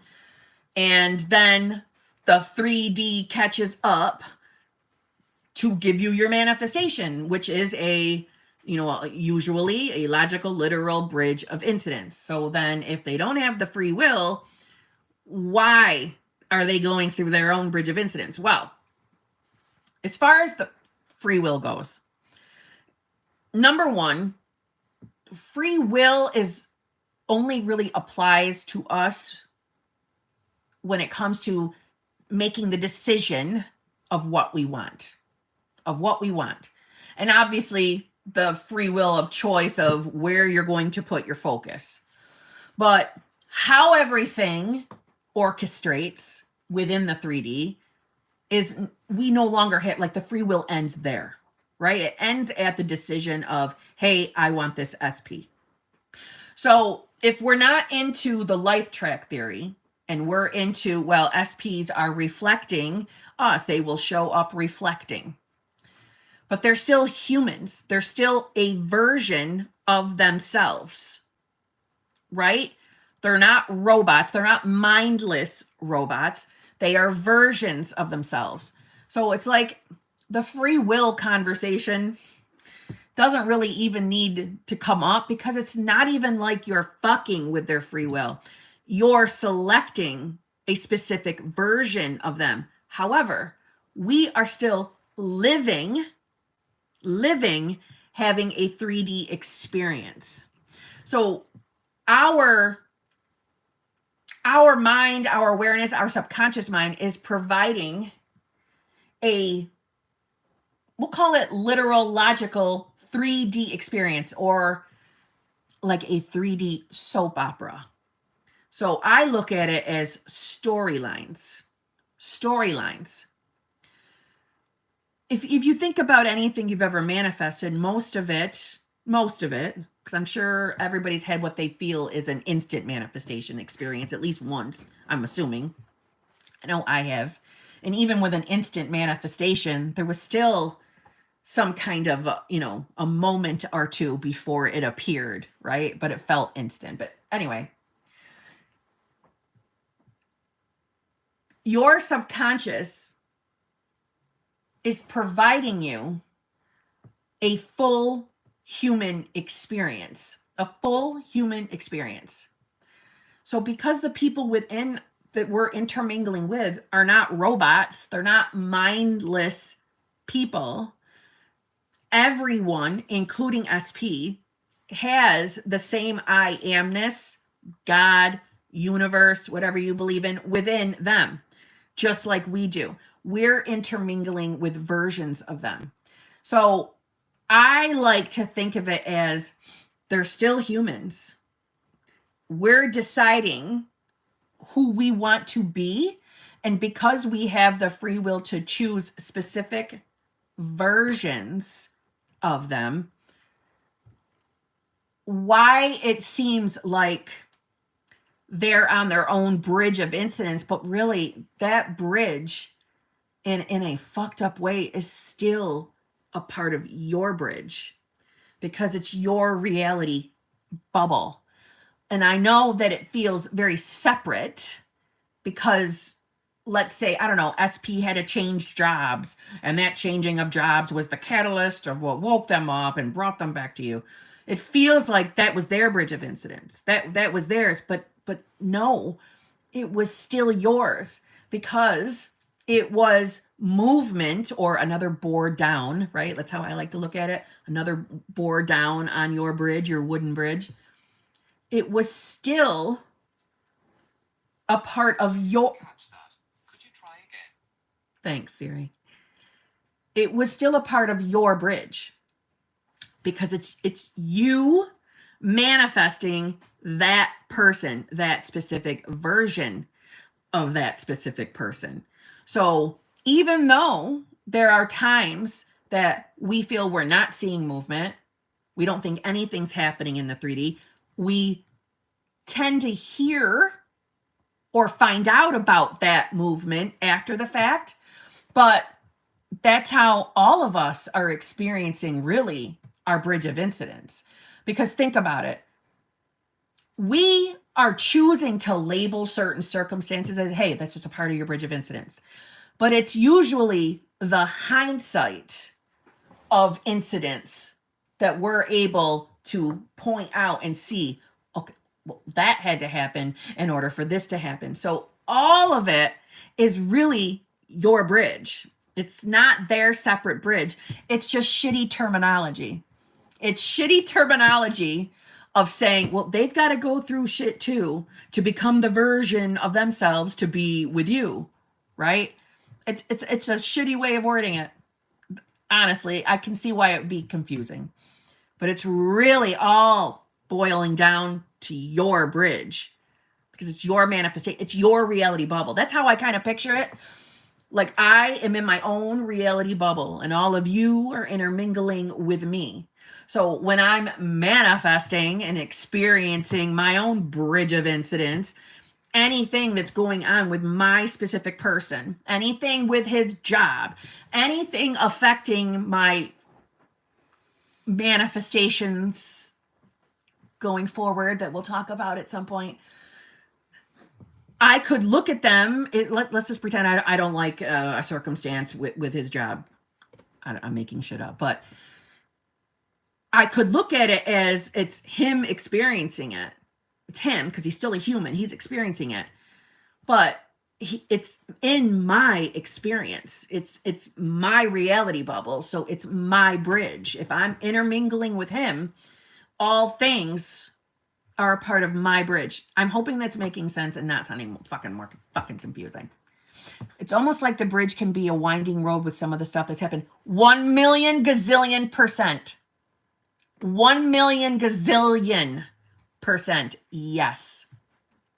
Without a shadow of doubt. And my personal opinion, this is just opinion, this is not fact.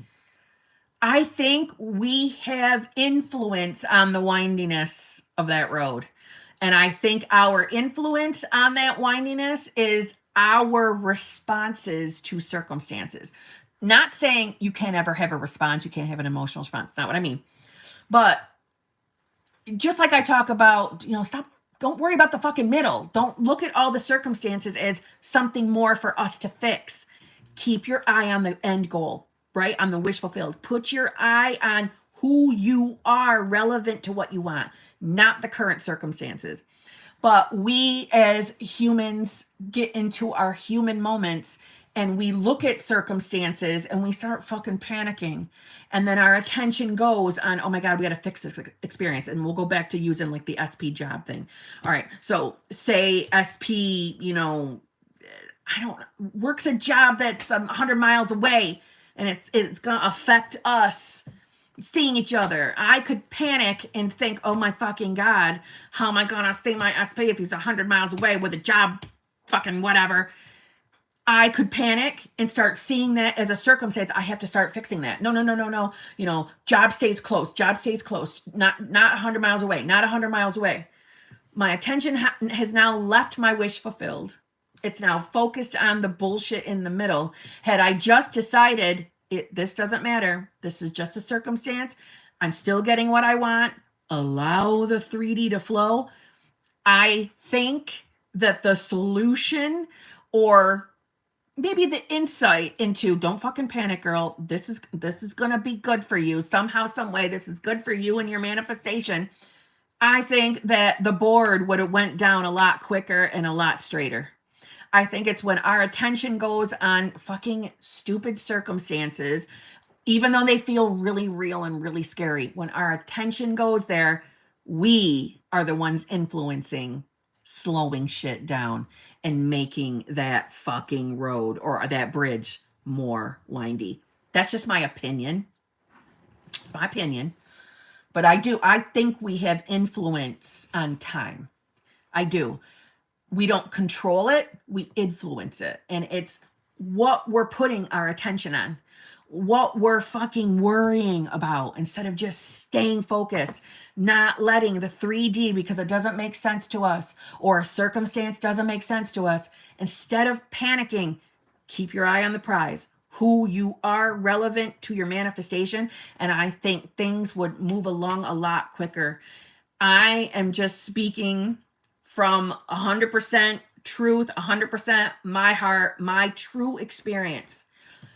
Anytime I have completely removed my attention from the 3D and put the focus solely on who I believe I am relative to what I want to experience.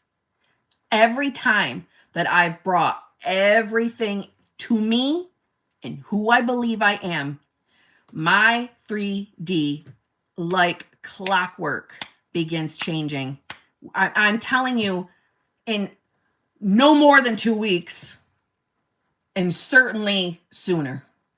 Now, I'm not saying that that's a guarantee for every single person on this planet, that it's a 2-week maximum. I'm not saying that. I'm saying from me, from any time I've put the focus back strictly on who I believe I am, relevant to the manifestation, things have rapidly started changing in my world every time. So I do think we have influence. I do. Summer, I hope that answered your damn question and didn't make it more confusing. I hope. I'm wordy tonight. Okay, Lauren, thank you very much.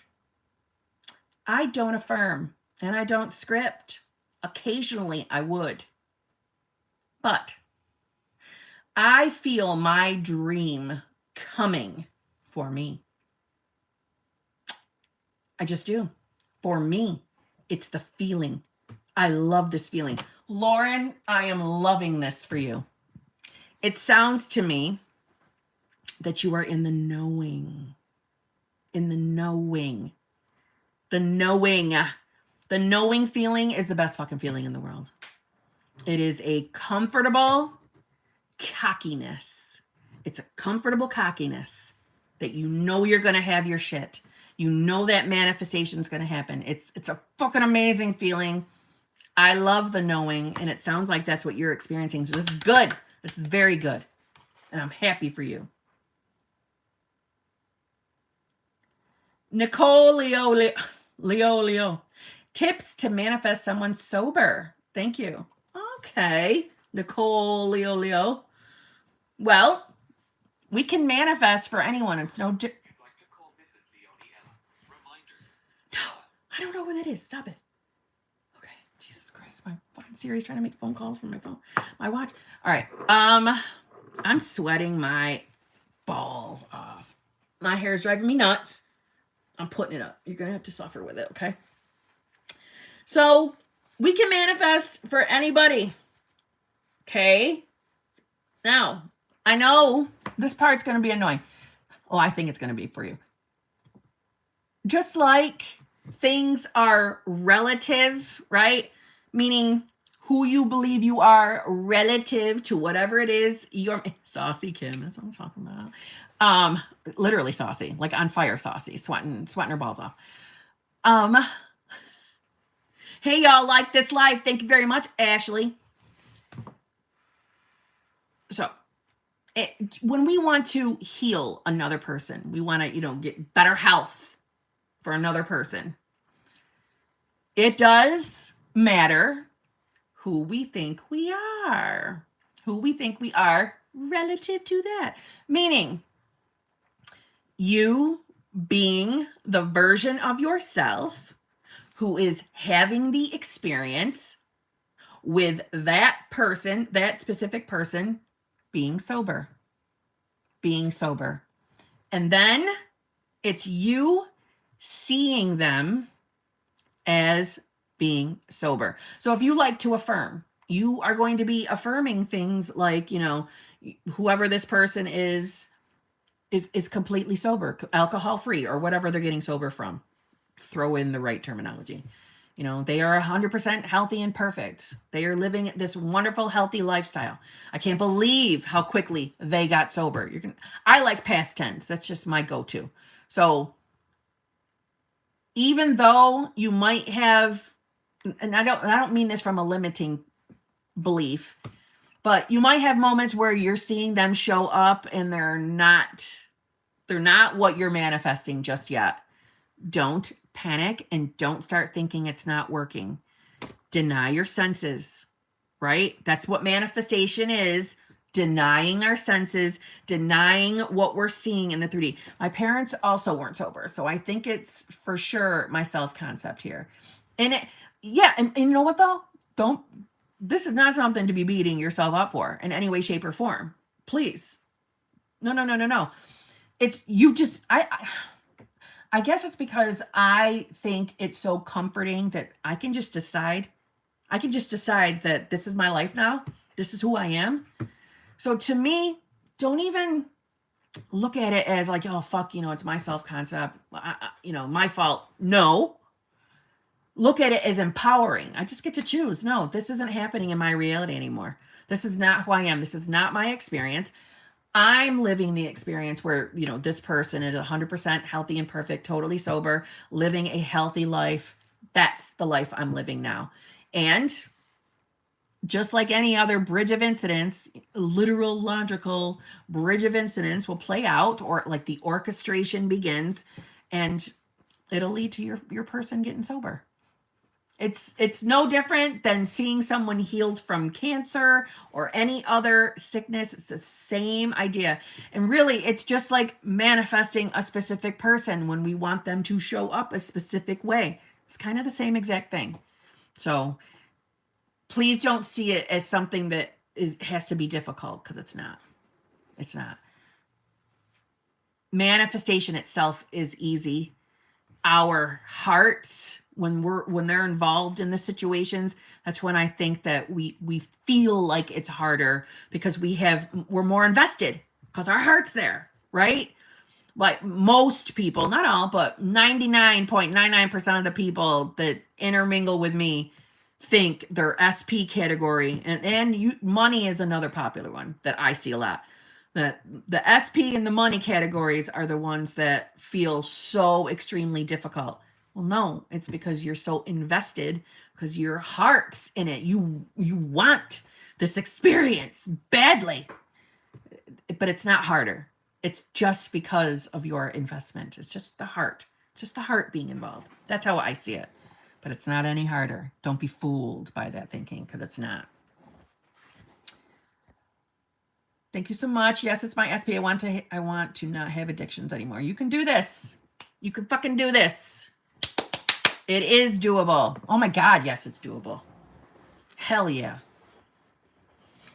Just be mindful that as you're watching the bridge of incidents play out in front of you, don't be fooled if it looks like things are going ass backwards. Don't fall for it. Don't fall for it. We all fucking fall for it. We don't have to. We all start panicking when things look like they're going in the wrong direction. They're not. They're not. That's the part where we are supposed to show up and be denying our senses and staying in the wish fulfilled. Things might not make sense in the 3D, but that's okay. They don't need to make sense to us. We don't have the bird's eye view, right?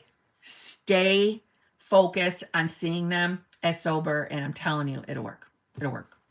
We've had more than one HBIC cure family members from cancer. We can get someone sober. It's doable.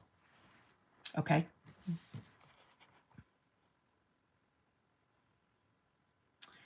Demarian Session, thank you very much, Demarian. My God, Demarian, it's been like 100 freaking years. Where the hell you been? I haven't been able to catch lives in a while, and I forgot how amazing you make me feel. States are clicking for me too now. Thanks to you. Love you. Oh my God, I love you too. Thank you so much. I forgot how amazing you make me feel. Oh my God, new best friend. Yes, Demarian. Yes. I make everyone feel amazing, don't I? Don't I? Just kidding. I'm in one of those moods tonight. Although I'm not going to lie to you. I feel like pressure in my head all day long today. Am I the only person that when you have a headache, you're just like grumpy? I can be very snarky if I have a headache. Am I the only person like that? I have a lot of weird quirks, just noticing them lately. Did I tell you all? No, I think I told the channel membership. I don't think my boyfriend will care. Do you know that my boyfriend makes fun of me? And we'll just be, sometimes just driving in the car or in the bedroom or whatever. And he'll be like, sexy, sassy, saucy. Sexy, sassy, saucy. Making fun of me. But I love it secretly. I think it's fucking funny. Sexy, sassy, saucy. Oh, God. Need something else. Anyway. I have a headache now, and I feel you. I'm just fed up. Oh, my God, Anna. Yes. It's just pressure. Sexy, sassy, saucy.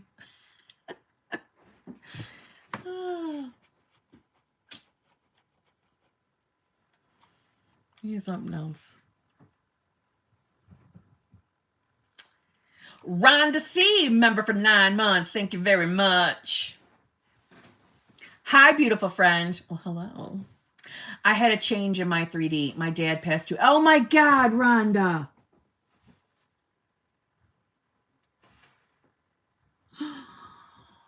Rhonda, oh my God, I'm so sorry. Jesus.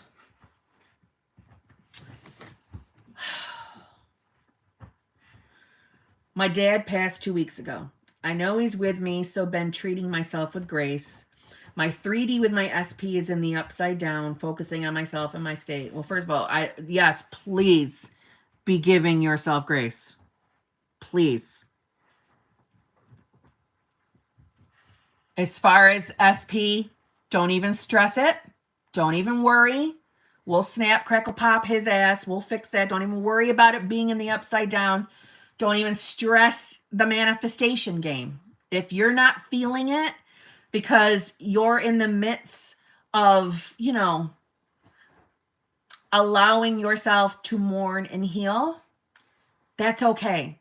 You're not going to fuck up your manifestation game. Everything will work out with SP. I'm telling you. I am so fucking sorry about your dad.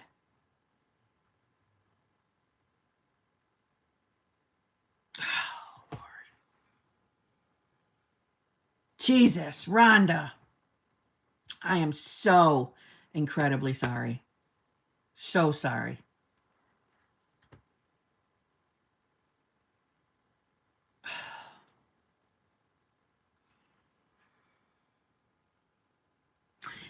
And Rhonda, I hope you are not for 1 second entertaining any thoughts. Rhonda and I have talked. Your dad is definitely still with you. You're an amazing person. You give yourself grace during this time. Don't worry about SP manifestation. We'll fucking easily take care of that. Don't even add that extra stress, and don't be beating yourself up for anything at all. If you know what I'm saying, nothing. Okay? I'm so fucking sorry. Jesus.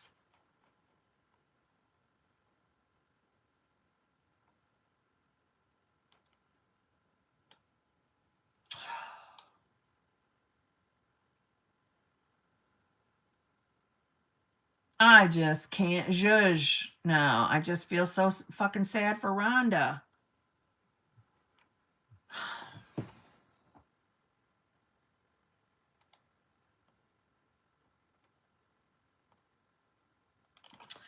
Damn.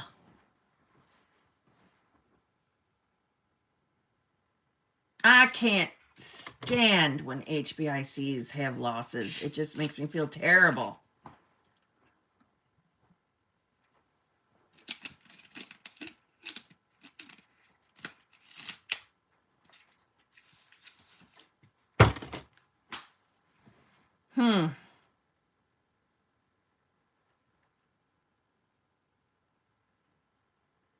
Sometimes I feel like there's just not enough words, you know?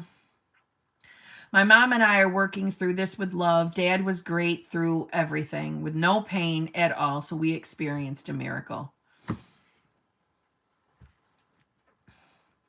Jesus. I'm fucking, like I said, sometimes there just aren't the right words. You know what I mean?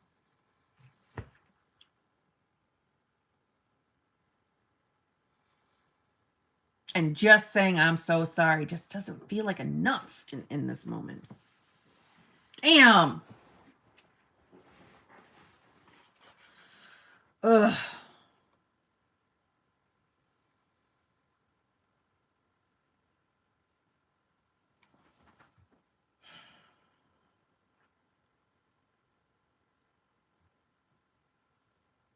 I don't know what everybody... Lisa, that's exactly where I was going to say. That's where I was going to go with it. I don't know what everybody else feels or believes around death, but I don't think of death as finality. I don't. You know me, I'm not a friend of science very often, but using science, energy cannot be destroyed. It can just change form.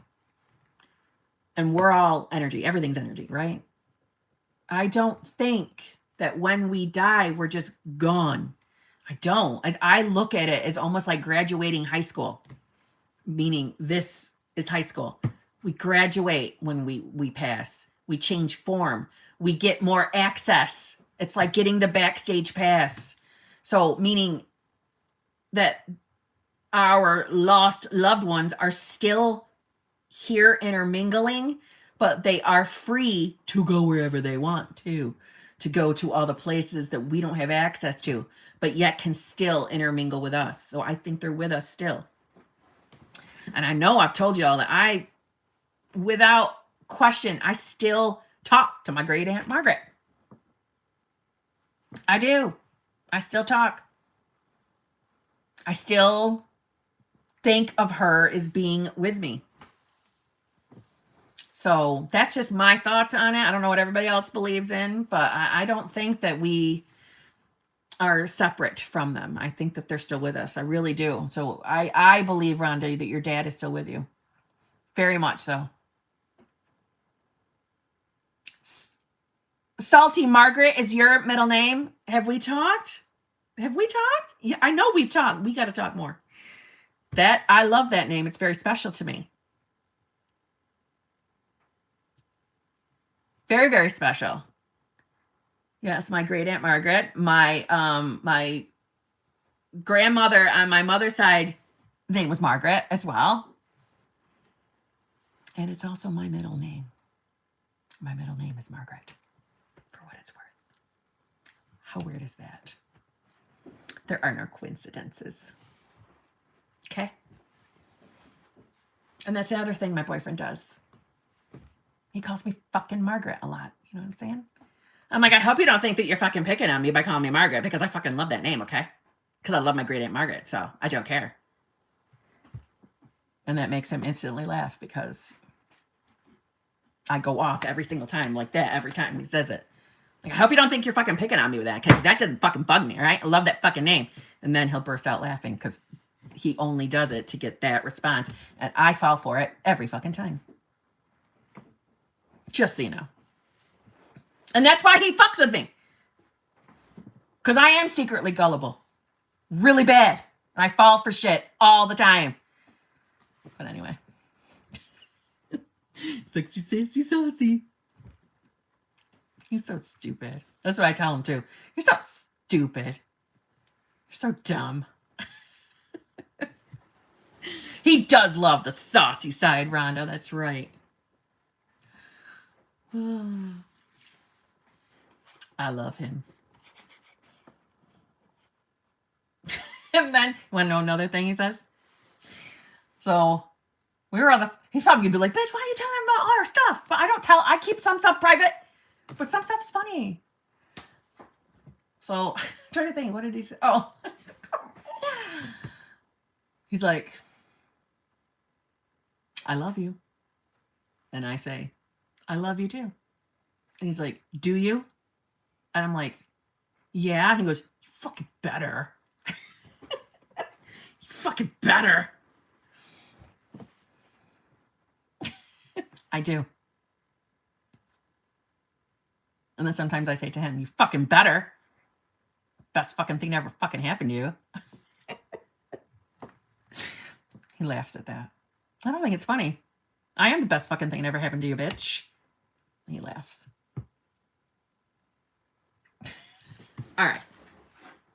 And I manifested him. Yeah, and I told him that too. I fucking manifested you. You ain't going anywhere. How's it feel to be stuck with me for life? How's it feel? Sometimes when we're driving down the road, I'll say to him, how does it feel? And the fucking thing is, he never falls for it. But I did get him one time. He said, what? I'm like, how does it feel? How does what feel? I'm like, to have the best looking girlfriend on the planet. How's it feel? How's it feel to know you're with the sexiest woman alive? How's it feel? And he's smart because he says it feels amazing. That's the right fucking answer. Oh, but now we don't fall for it no more. It sucks because I always fall for his. Anyway.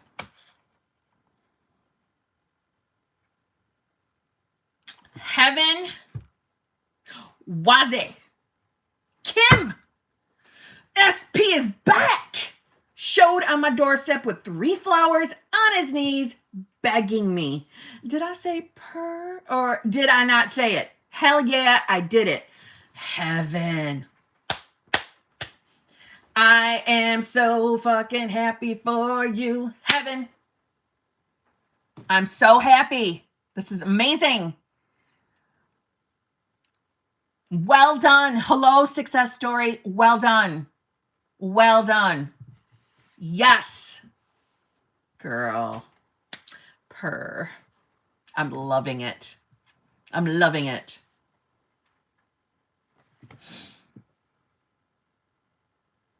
Be fucking proud of yourself. Hello, the voodoo worked. Oh, yeah. Oh, that's fucking funny. The voodoo. I don't care. Let's call it fucking voodoo. It's fucking voodoo. Fine. I'm down with that. I don't care. I don't care. Yeah, voodoo. You're stuck with me because I say so. How's that feel? Oh my God. The things I say to my guy. You know you're stuck with me for the rest of your fucking life forever and ever, right? And when you die, I'm going to haunt you. Like I'm following you. Even after death, you're not getting away from me. How does that feel? You're stuck with me for life. He always answers, it feels great. It's fine with me. You're the one stuck with me. Heaven, I'm so fucking happy for you. Well done. Well done.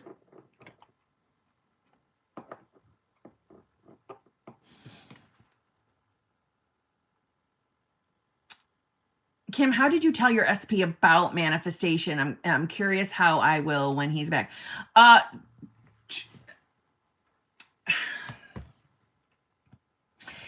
mean it when I say that September changed me. There aren't words.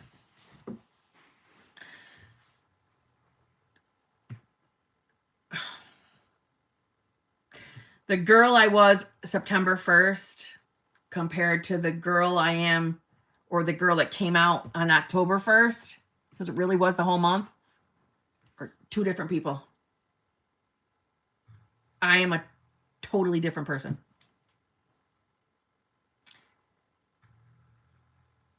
And I don't know how else to word it. I will never, ever not say whatever the fuck I want ever again. I will never, ever be, I'm going to use the word like inauthentic, but it's not inauthentic, but I can't think of a better word. I will never be inauthentic ever again. I was putting Band-Aids over things out of laziness. And September forced me to rip off Band-Aids and just fucking deal with shit. And I wanted more.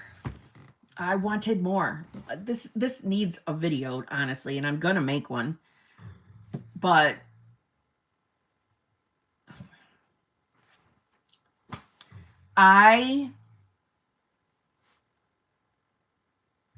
it's not selfish. I just got to a place of, I want to experience joy.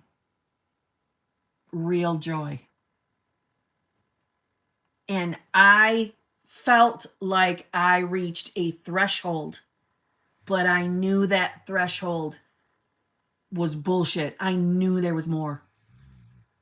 And I wanted it. And I feel I was settling for less than what I really, at my core, want or wanted. I was settling for less. Partly out of laziness and status quo-ness. Like life was status quo. It was good. But I was waking up to realizing, no, there's more. There's more. And I know I'm wording it like I'm a totally different person, but I am a totally different person. And the girl who walked into September, that girl, she believed that that's all there was, I guess is what I'm trying to say. She didn't know any better. She believed that was all there is. But that's because she was putting band-aids over her own fucking knowingness that there's more. And I wanted that more. I wanted different. And I want joy. And I want to be happy when I wake up in the morning. And I wasn't happy at all anymore. And September made me, I feel, deal with it all. And make a fucking decision and stick to it. Not out of fear, out of, I want more. And I know I can have it. I know it exists. Because I wouldn't have this longing for it if it didn't exist. So I know there's more. So what do I got to do to get there? What do I got to do? But keep in mind, I was also stuck in a state too that I felt very trapped by, and I was full of panic, but I don't regret it at all. I hated every fucking second of it while I was living it though. Okay. It was not, I didn't have a fun September, but I am so fucking happy that September happened for me. I am so grateful because I leveled way the fuck up. And I will never, ever allow a person or a circumstance to fucking ever tell me who I am. I decide. And I stick to that fucking decision and I hang on to it for dear life. Because my world quickly changed. Quickly, very quickly. And I have never been happier. I have never been more happy than I am right now in my life. The last several months. Here's what I found. Fuck off, Siri. The last several months have been I feel, other than the birth of my own child, the best months of my life. And experiencing fucking real love. And in the defense of the old me, I thought that was real love. I thought what I was experiencing then, that's because that's all I knew. I didn't know there was more until the longing came. Yes, and it was all into unconditional love, 100%. And I want that. I want that. I want to experience unconditional love, and that became more important to me than anything else. And my happiness, my joy became my fucking priority. And so therefore I became my priority. And therefore I became the priority everywhere else that matters to me. So there's nothing we cannot have. There's nothing. It's a decision. It's a decision. Does the decision feel uncomfortable sometimes when our 3D tells us a different story? Yeah, it can feel bumpy and lumpy. Because no one likes a shitty circumstance, but I am telling you, don't let it fool you. Because I would not trade September for anything. I would not trade it. I would not revise it. I would not do anything. Because it has given me Literally the best relationship of my fucking entire life.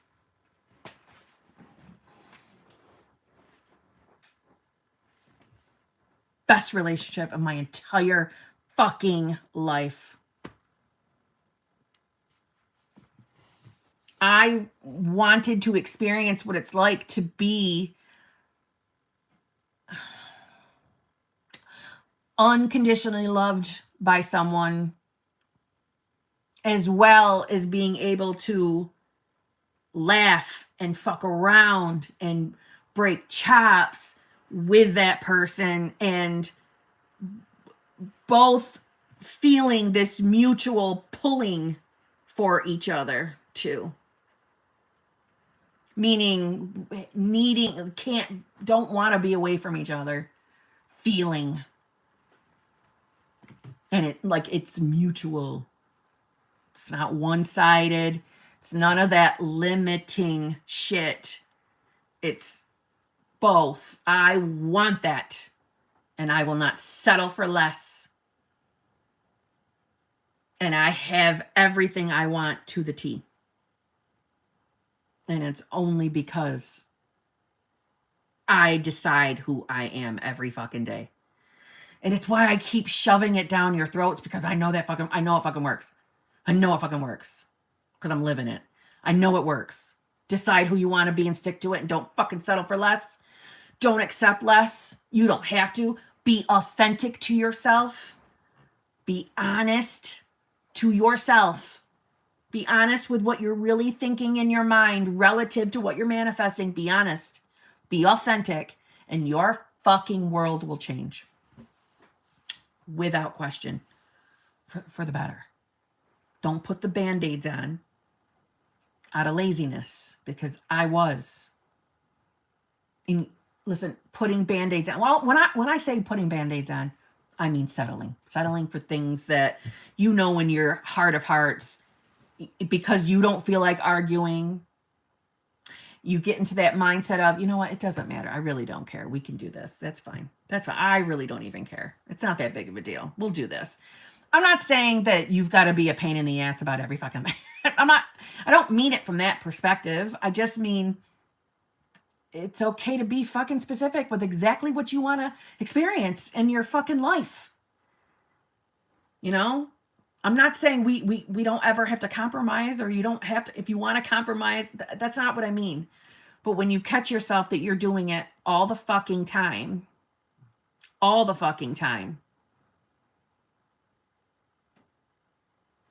that's not living. That's not living. That's us accepting crumbs in a way. No. You can have exactly what you fucking want. Literally. And by that, I mean, you can manifest any version of any person, and a version exists where that person wants all the same things that you fucking want. For the most part, right? That they want what you want. So there's no fucking compromising needed. They want what you want. That's what I fucking wanted all the time.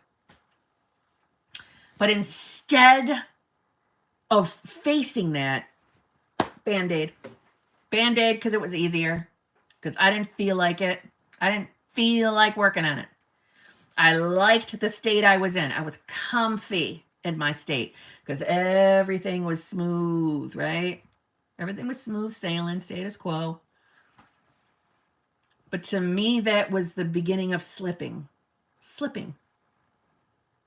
Being lazy. We want to keep elevating our states. We want to keep shifting, going up the stairs, the way I see it. You want to keep shifting. That's how you're reaching these higher levels of consciousness, so that you can fucking experience your wildest fucking dreams. That's how you do it. I wasn't. I was taking status quo. And you know what? Honestly, it feels laziness. Laziness.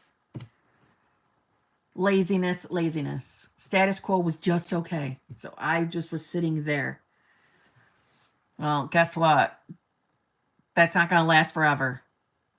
because it's not what my heart of heart wanted. You know what I'm saying? And thank God. Thank God, because now I'm having literally word for word, no me settling, throwing a Band-Aid on, being okay with just okay. None of that. I'm having literally what I want. Literally. And it's not like SP has to overgive so that I can have what I want. No, it's because we are wanting the same things.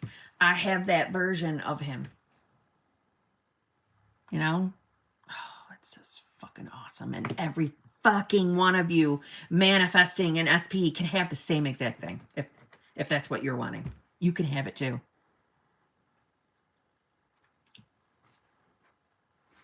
I have a video coming out that's probably going to piss some people off, but it's not meant to. But like, because I make it very clear, I'm not selling you anything. You don't have to buy coaching from me. You don't have to buy coaching.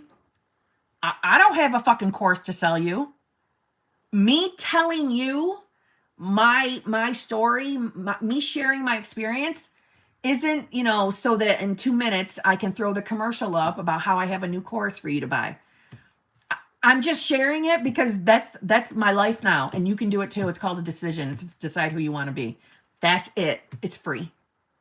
So I have no ulterior motive to tell you, oh my God, you can have whatever the fuck you want. I have no ulterior motive. I say it all the time. You don't have to buy coaching with me. You don't have to do nothing. You don't have to spend a dime. You don't need to spend money on me. It's just fucking decide who you want to be. And there's no trick. I'm not secretly selling you a new item. I'm not selling you, you know, a workbook, a course, and that's no hate to anybody selling that shit. It's nothing personal. I'm just saying it makes it hard to have faith when there's a product behind the message. It makes it hard because when I was in my early days of my journey, that made me not trust that person. If you tried to sell me something, I was turned off, and I wouldn't believe in you anymore because I would think you're just saying that to me so I will buy your shit. So it made my trust level of manifestation like at level 0. And I promised myself that if I ever had the balls to actually make a video talking about this stuff, because I had nobody to talk about this shit with, if I ever got the balls to do it and people listened to me, that I would never, ever do that core shit. I wouldn't, because it's such bullshit. And I want people to trust me. I care about that. So that's why I say it all the time. I don't have anything to sell you. Nothing. So I'm not lying to you. Manifestation is very, very fucking real. It is just a decision, a daily decision, the repetition of that decision. And there's nothing behind it. There's nothing behind me. I have no products. It's fucking real. Believe me. Believe me. So I am putting that video up. It's probably going to piss some people off. It's no offense, y'all. No offense to you course people. I think it steals from the message. Still love y'all, though. I think it steals from the message. It just, ugh. It puts a yucky connotation on it. You know what I'm saying? I don't know. Maybe. Sometimes I think maybe I'm the idiot. I just can't. There is something about my makeup that I'm not comfortable with that kind of shit at all. And for what it's worth, I have had multiple opportunities to create courses. I have had multiple people contacting me ready to create those for me. It's not my thing. And it was I can see why some give in. I understand now why they give in, because it can be that. But that's not the person I am. Never gonna do it. I'm not comfortable with it. Workshops, I can see, I know I want to do that. I have a revision one that I made. I have that. That's different because I'm live. I'm there with you. It's not, it's there for me to help you. Like as if I was in a literal like workshop building so I could walk from table to table and come help. Okay. I get that. I like the idea of that. So yeah, that is something I probably will do because I've already made the revision one. I just haven't made it live. So it feels different. But so like I said, some of these creators that sell these things, I really like them in their channel. So it's not a personal, it's not meant to be a personal attack. It's just that's not my style. Never gonna be my style. How the fuck did I get on that? I don't know. Yeah. Like I said, some of these channels I really like their personalities. I like their content. But that's the part that makes it hard to trust. You know?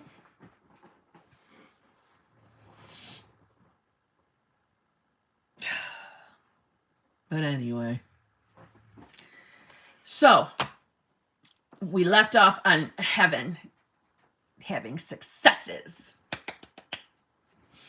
Very, very happy for heaven. How the fuck do we get off on these? I don't know. We always end up on tangents. I'm going to blame you guys. See, it's your fault that I end up on I'm just kidding. Oh, Lord.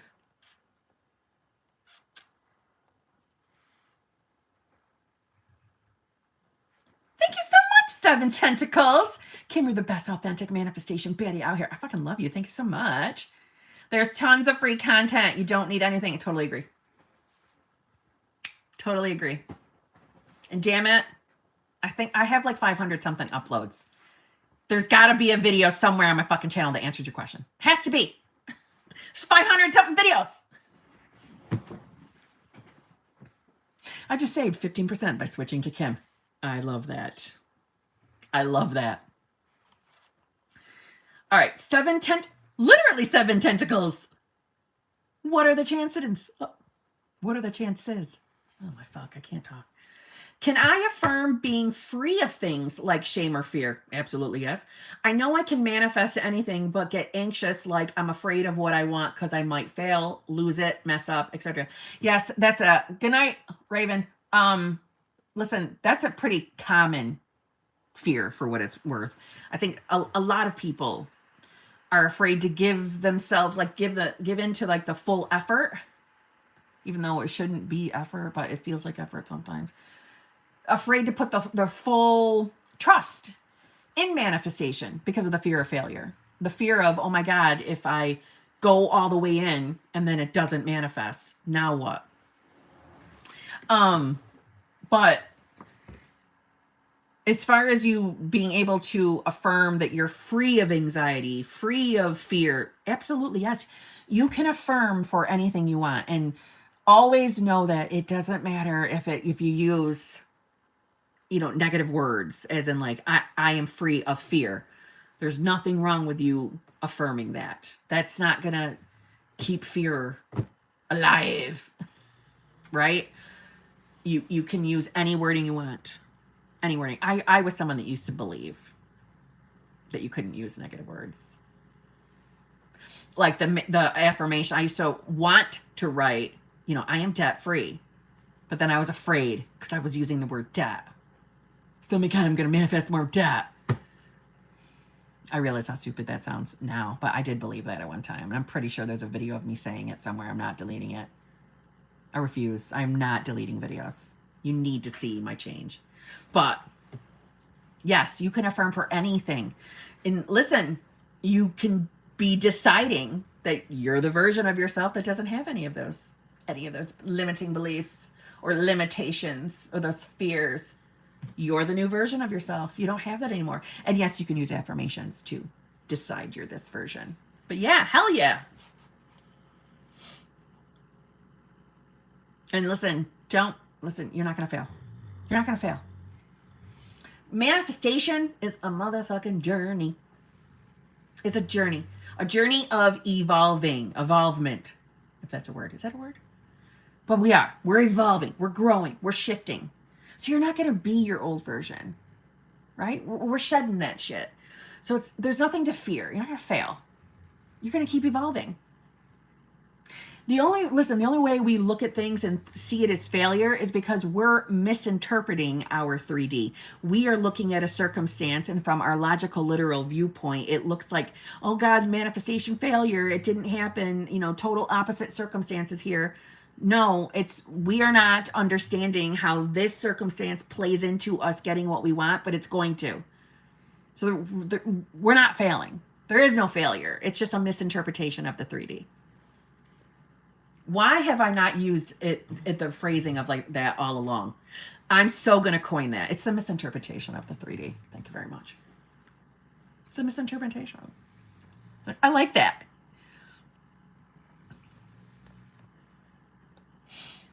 It's a misinterpretation. You don't you guys like that? It's a misinterpretation of your 3D. I just like saying it. It's a lot of S's. Misinterpretation. Misinterpretation. I'm going to be saying that in all my fucking videos now. Anyways. Yes. Sarah M. again, thank you very much. I met another guy I like and spent last night with him. I was in a mood, so I asked if I could keep him company. He doesn't contact me first. Help. Sarah, what are we panicking for? What are we panicking for? Okay, listen, all right? You spent the night with him. You asked if you could keep him company. He clearly obliged this request. And so he didn't reach out first. And now we're what?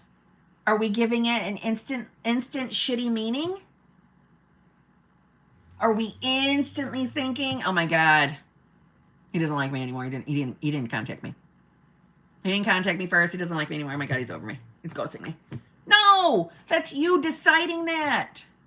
It's also telling me who you're being right now, what state you're embodying. You're embodying a version of yourself that, okay, not necessarily do you have this belief, but I know I used to have the belief, because I don't know what you did with him when you spent the night last night. That's none of our business, and that's okay.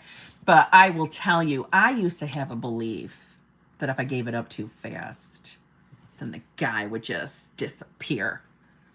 So I don't get down on the first night. Anybody else remember that song? But that was my belief, because I had a shitty belief about men. Sorry, boyfriend. But I'm just saying. I'm sorry, other men. I had that stupid ass belief that once they get what they want, they act different. That was my limiting belief. So that would be my experience. So I don't get down on the first night. Na na na na na na na na na na. Oh boy, this evening. Okay, no. I believe that was Monica. I think it was Monica who sang that. I think it was Monica. I just love that song. I used to dance like, yeah, I don't get down on the first night. I should make a move, but I won't. I know you're probably thinking something is wrong. Though, and if I do, that it won't be right. I don't get down on the first night. Love that song. Anyway. So, Sarah, you're instantly thinking shitty. Come on. Who are you being? Are you being the version of yourself that's rocking out to that Monica song and now you're afraid because you got down on the first night? We don't know that you got down. I'm teasing you. But I'm serious. Stop it. Decide that you're the version of yourself that is always pursued and chased by any man that we choose. Any man that we want to be with. They want us the same. Decide you're that version of yourself. Okay? Don't get down on the first night. I should make a move, but oh my God, that song's gonna be in my head the whole day tomorrow. Just so you know. Claire, thank you very much. I am affirming for an SP that is friends. Wait, I am affirming for an SP that is friends of my ex, but have not seen movement. Just my ex now texting me all the time, which is birds before land, just so you know. Should I care if they are friends? No, you should not. I would not give a shite. So, wait. I don't know why, but this is making me think of I Ain't Too Proud to Beg by TLC. I ain't too proud to beg. I miss old music like that. You know what I'm saying? Just listening to Kim sing makes me so damn happy. Good, Sarah. Good. Now get your ass into the state of the version of yourself that is knowing they are always pursued, chosen, loved, adored, wanted. That you're having the best experience and the best relationship of your life because you can have it. Okay? Just watching myself on YouTube live on the other laptop, I'm like, Jesus, Kim, calm down. With your fucking hair bouncing all over the place. And then watching it on delay.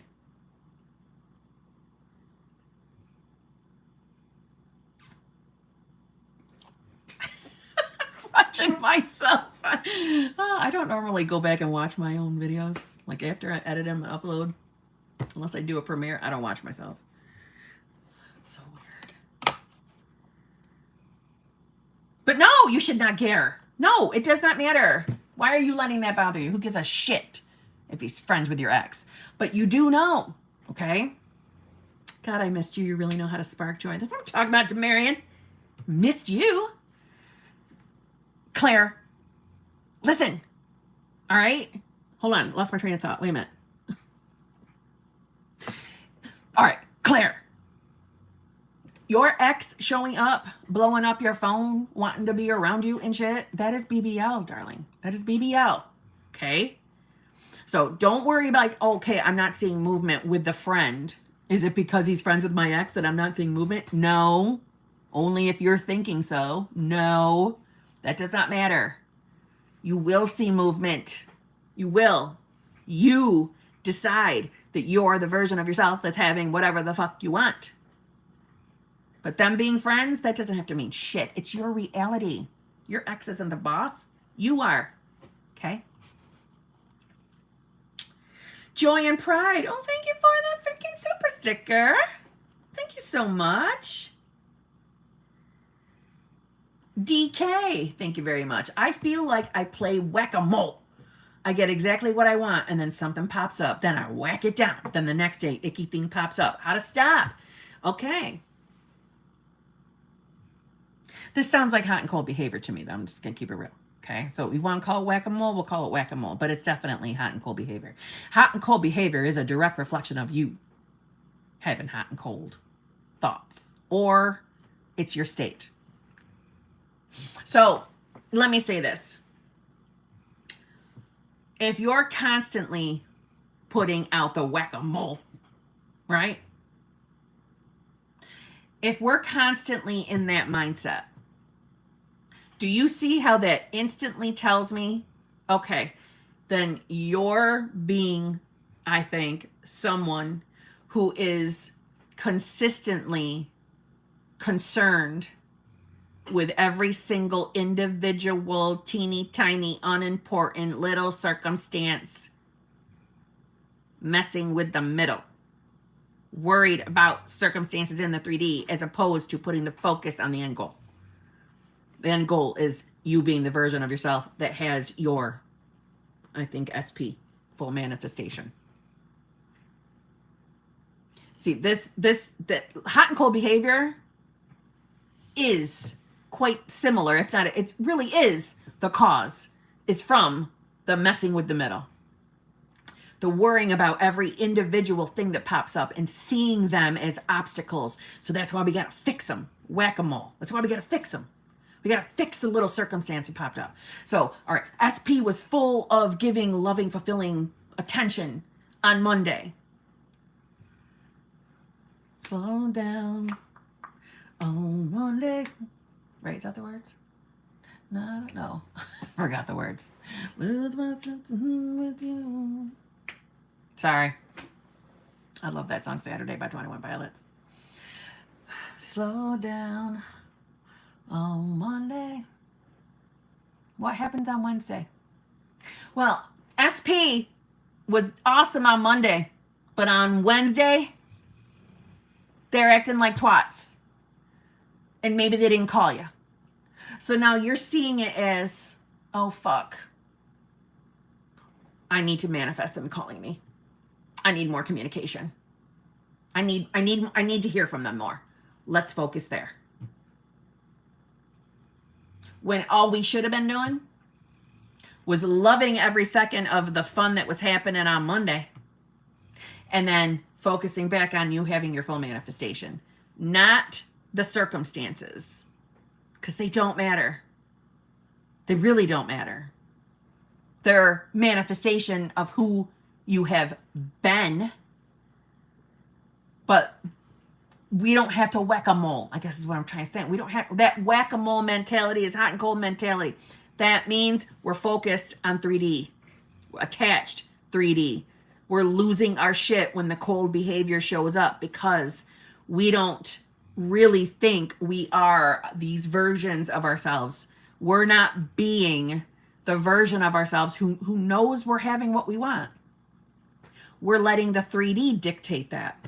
That's what you're doing, DK. So that's why it feels like you're playing whack-a-mole the fucking time. Because you kind of are, and you don't need to be. So decide who you want to be relevant to what you're manifesting, and don't let that 3D tell you any different.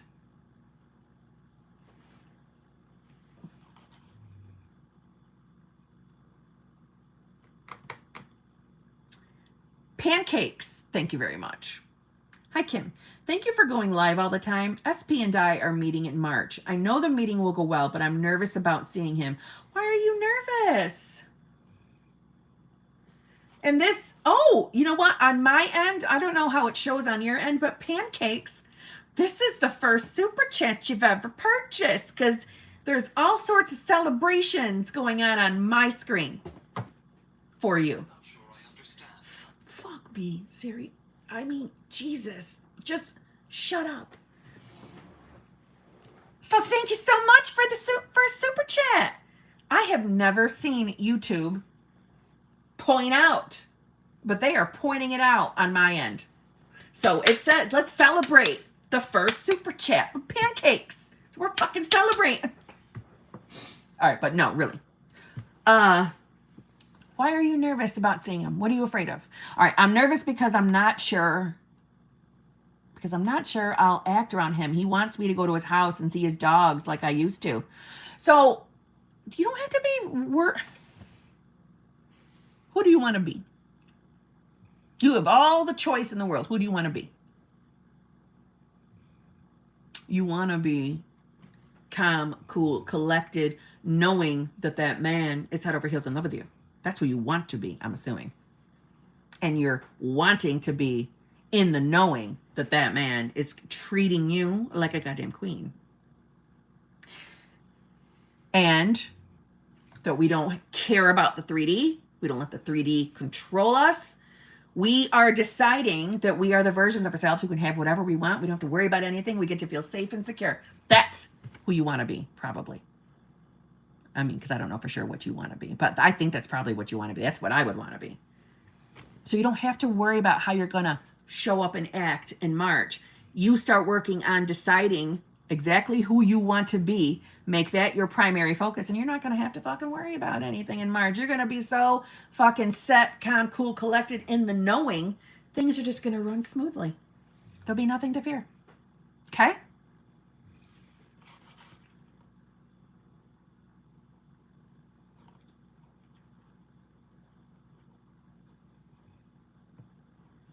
Slow down on Monday, not a sound. On Wednesday, might get loud. On Friday, But on Saturday, we paint the town. Oh, I love that song. Lose my sense of time on two. Okay. I love 21 Pilots, okay? Sorry. Yeah, here we go. It's right, because you guys get me singing, then I think about songs and I want to sing them. But on Saturday. I like that song. Does anybody else like that song? And I just want you to know that you like, if you wait, oh fuck, I hate when I forget the words. God damn it.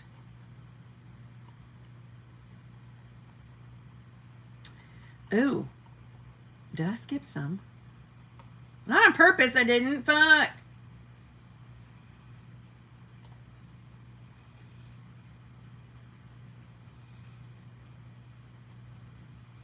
Goddamn. Hold on. How did I miss? I gotta go to that other screen because I don't know what the fuck I did.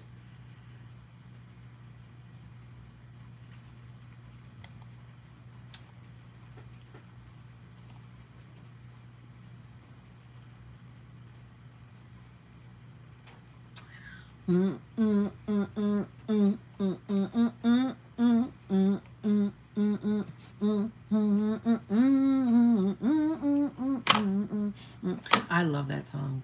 It's gonna be in my fucking head. Man!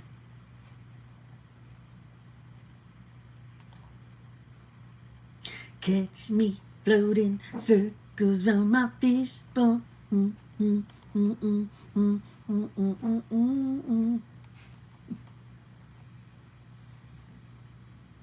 Holy balls. How did I miss all of these?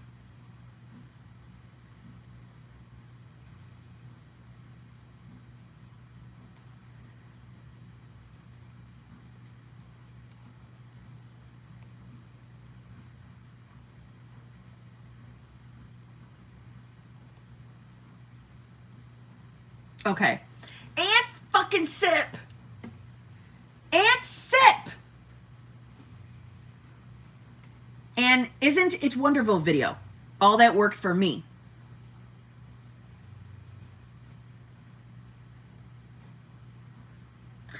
Is that a request? Is that a request to make an Isn't It Wonderful video? All that works for me.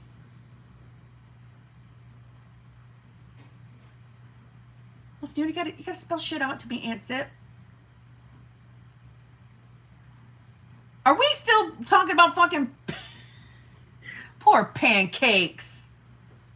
Be nice to pancakes. I just broke my chair again. Oh, what are you talking about May 19th for? Huh? Because you know that's my fucking birthday. Aunt Sip, what you talking about? Can you be more specific? Does that mean you want a video, please?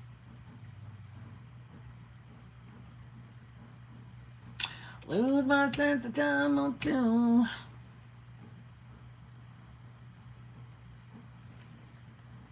Used to know.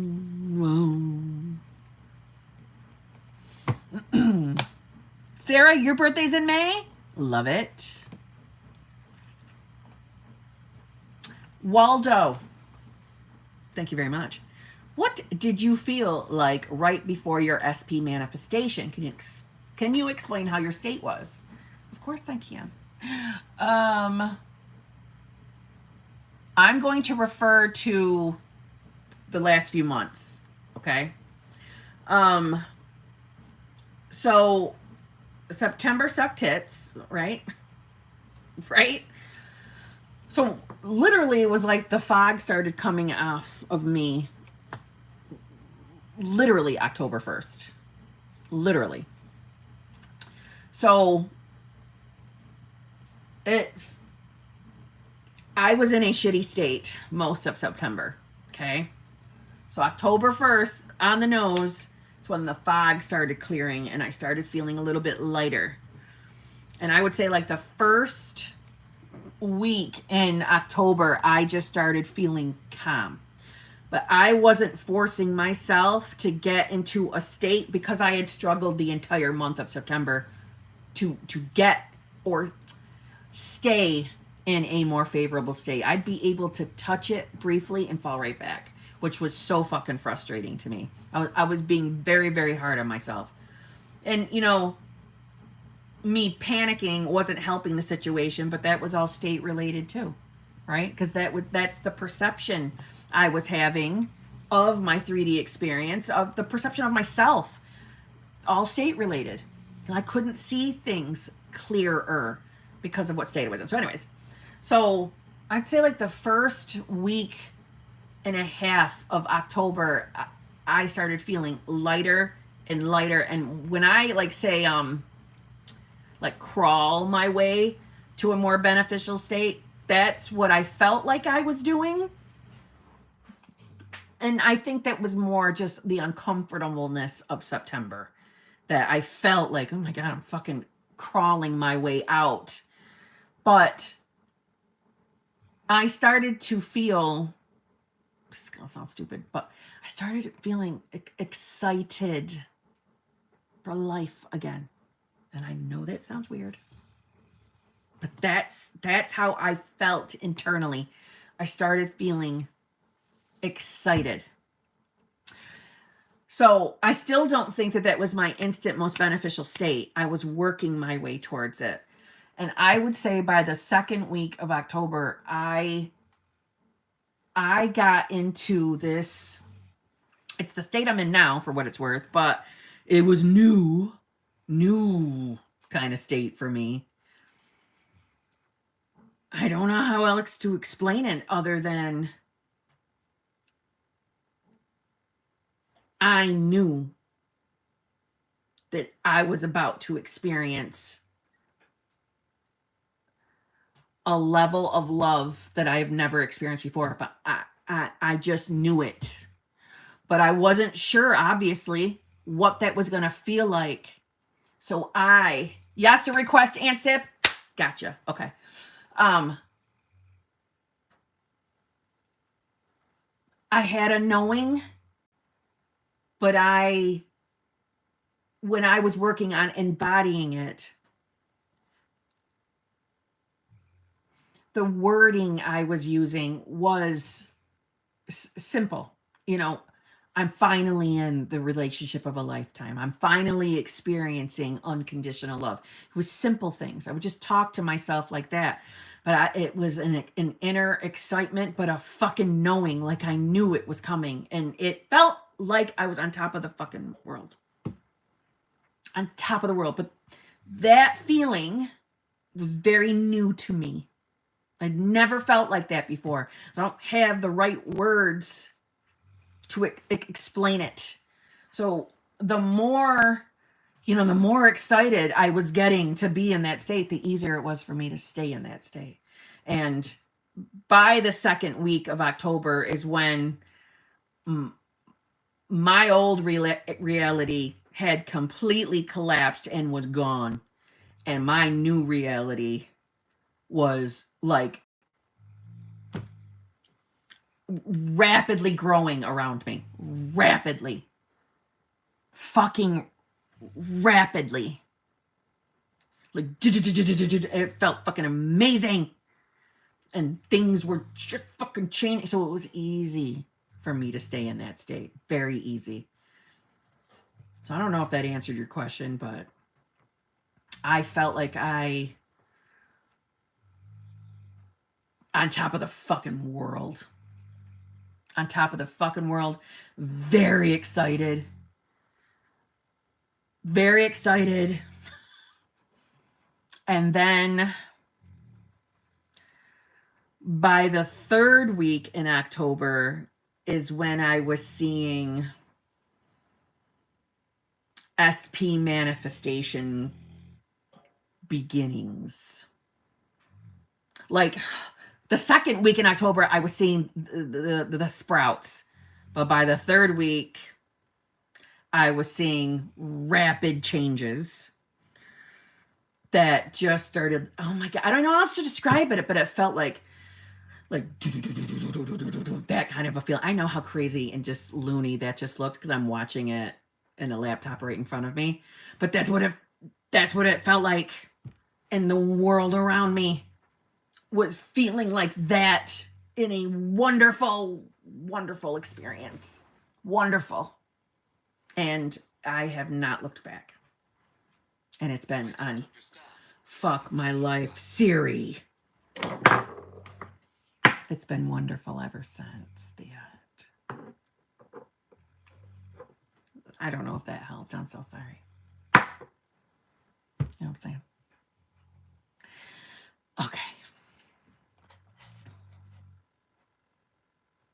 And as far as like, what the state was me deciding, like, I don't know how else to label it. I had been laser focused on how I wanted to feel. Who do I think I am relative to what I'm manifesting? Not so much the specifics of the manifestation, more of who am I? Who do I think I am when it comes to love and relationships? What's my experience going to be? Love, relationships. What do my relationships look like? What does my bank account look like? What does whatever other category I'm manifesting in? What does that look like? Who am I to that? What do I think that looks like for my life? And I just laser focused that, and that's exactly what's here. My fucking laptop is running low. You know what I'm saying? All right.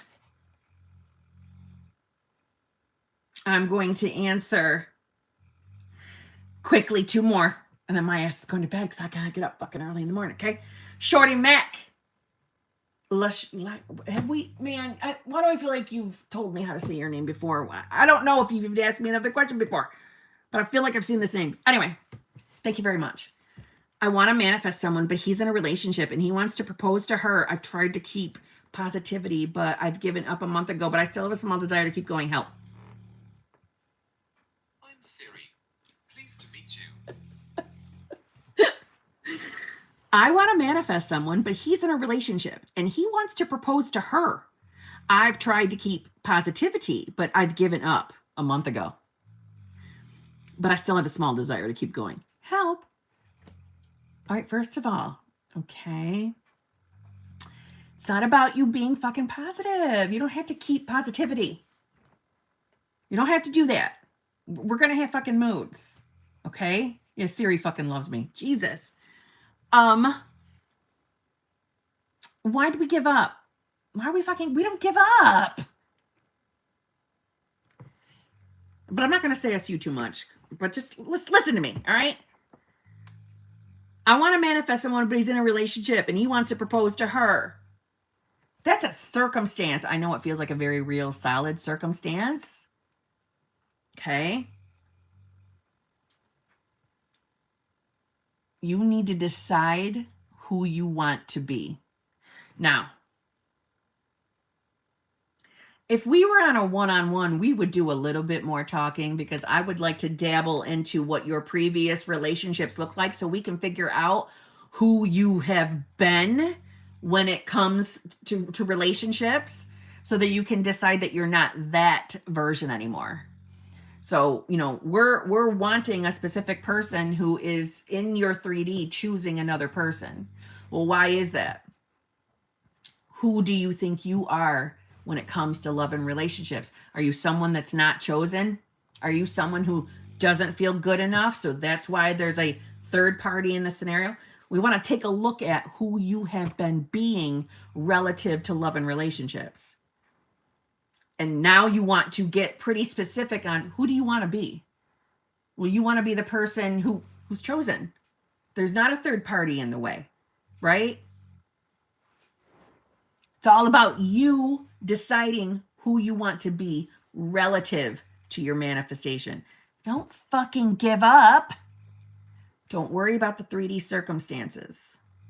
Don't worry about the 3D circumstances. I know that's easy for me to say, right? Because I'm on the outside looking in. But this what you're seeing in your 3D is just the manifestation of who you've been.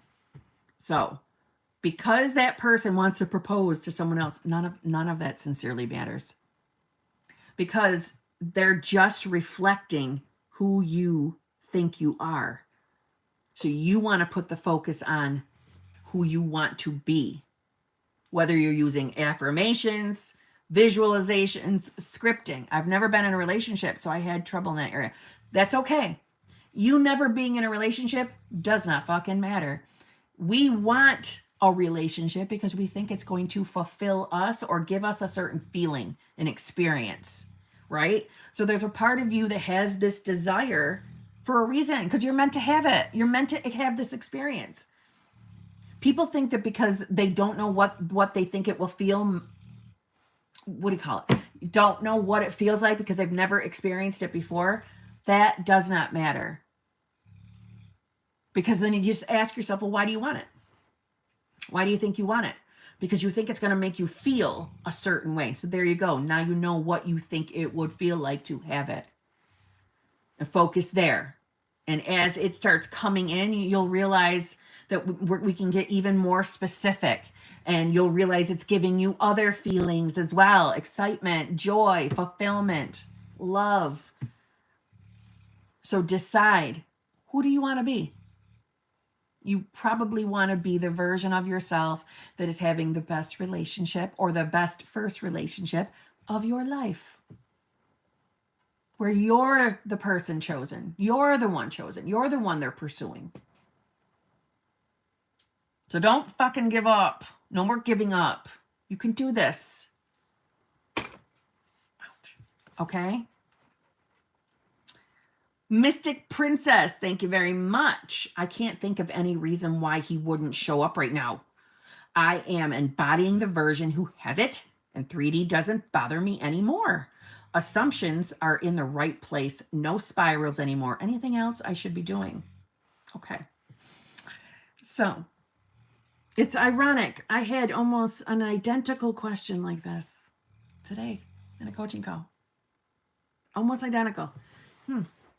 There are no coincidences. All right.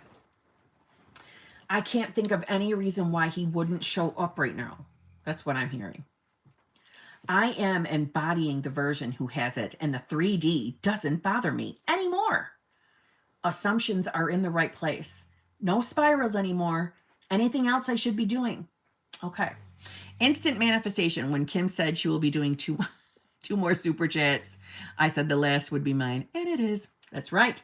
Look how you just did that, Mystic Princess. But listen to me. Do you see...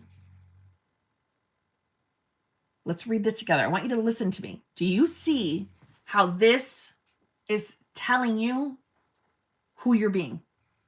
What state you're embodying? I can't think of any reason why he wouldn't show up right now. I can't think of any reason why he wouldn't be here right now. What am I missing? I'm embodying the version who has it. So why isn't it here? And 3D doesn't bother me, but why isn't it here? It's not here yet. I can't figure out why it's not here, but the 3D doesn't bother me anymore. Assumptions are in the right place. No spirals anymore, but he's not here yet. Why is he not here? I can't come up with any other reasons why he's not here yet. Anything else I should be doing? Now, listen, I'm being, yes, a little bit of sarcasm by repeating the why isn't he here yet part, okay? And I don't think that you're spiraling, so I'm just picking. But I'm rereading what you're saying over and over because I want you to hear it. I want you to hear it. There isn't a problem. There is nothing else wrong. It's who you really are being. When you're in the state of having the desire, you will get a knowing feeling that there's not even a doubt. There's not a question. We don't notice that it's not here yet. It's you have such a comfortable knowing feeling. Like, no, I know I'm going to have this. Poopsie's in the snore stage. Totally is. So but it's an indicator that because you're seeing that it's not here yet, you're probably at a minimal level of frustration, not in a bad way. I'm just saying minimal level of frustration. Like, what the hell? What am I missing? What am I missing that it's not here yet? It doesn't make sense. I've been in the state. My assumptions are in the right place. I'm not spiraling anymore. The 3D doesn't even bother me. I can't think of any other reasons why it's not here yet. This could be some other reason, because we're still not in the state of having. There are infinite states, infinite. So this is not me saying, oh, you're not in that fucking state yet, girl. I don't mean it like that. I believe you that you are focusing on your state and shifting and evolving. And I believe you that the 3D is bothering you no more. I believe you. But there's still, whether it's a doubt, maybe there's still a little question of, how come my manifestation isn't here yet? I feel like I'm doing everything wrong. Then if we're not experiencing any type of knowing that it's yours, when you get into that knowing, it does not get your attention. You aren't looking at the 3D asking where it is yet. That's how you'll know when you're in that state. Those type of questions don't even come into your mind. It's an overwhelming, cocky confidence. I know I'm having that manifestation. I don't know how, I don't know when, but I know it, and I'm not worried about it. I'm not concerned. I'm not even thinking about it. I'm actually out living life and enjoying things. Do you see what I'm saying? And I'm not trying to say that you're not living your life and enjoying things. I don't mean it like that. So don't think I'm picking at you. But when we're still looking and still questioning and looking over like a fine-tooth comb over everything we've been doing, there's still a feeling of, I don't have it yet. It's not here yet. And listen, logically, I get it. It's not your 3D yet. You're wondering where it fucking is. I get that. So hold on. Let me see. I see you've been writing back. So I need to move from problem-solving state to refocus. Oh, damn it. Hold on. To refocusing internally and enjoying my mental state. I actually enjoy my mental state until a random thought pops up. I wonder why it isn't here yet. Yes, put the focus on you and who you are relative to that manifestation. Yes. No more problem-solving state, because there is no problem. There are no obstacles. There are never obstacles. We feel like there's obstacles, but there aren't. Decide who you want to be, which is your state, and focus there. Things out here are changing. But listen, for what it's worth, in my experience, especially around SP manifestations, at least for me, the movement was always within myself first. The movement was always within me. Like I could sense the change in me, the feeling, the way I was perceiving my 3D. I felt the shift. And then shortly after, boom, mega movement, full manifestation. So you'll probably feel it. Most of the people I've talked to say the same thing, that they've experienced it within first. So put the focus on you as in who you are relative to your manifestation. I'm not saying you can't think of your SP. That's not what I mean. I can feel it in my bones that it is so close. What should I do? Be daily, repetitively telling yourself who you are and live life while doing so. That knowing feeling will come. It will. It will. There's nothing else wrong though. Yeah, we want to get out of the problem-solving stage ASAP. That just keeps us in a cycle of looking instead of a cycle of having. See what I mean? Okay, and on that note, same as always, if I didn't get to your super chat, I will make a video. I will make a video. Anybody who's purchased coaching, I'm coming. I'm coming. I'm coming. That sounded nasty. I didn't mean that to sound nasty. My mind's in the gutter. I'm coming to you. I'm coming to you. Okay? Stop picking on the pancake girl or guy or the pancake person. Yeah, now you're all fucking making me fucking hungry. All right. I love you all. I'll see you all. My God, it's fucking 1 a.m. All right? It's fucking 1 o'clock in the morning where I am. Hugs and much love, Queen Mama Kim. Oh, much love to you too. Thank you very much. Awakening to love. I totally forgot what I was about to say. I'm still scheduling people. I still have a little big clump of people to schedule. So don't panic if you haven't heard from me. Please don't. There's so many. I'm not forgetting you. I promise. And I'm going to try to do another live stream this week because I got a bunch of cards and a package in the mail that I want to open for the live stream. I'm going to do that too. So I'm thinking maybe Friday morning. We'll see. Okay? And on that note, I'm going to bed and I never painted my fucking nails. Damn it. Love you all. Be good.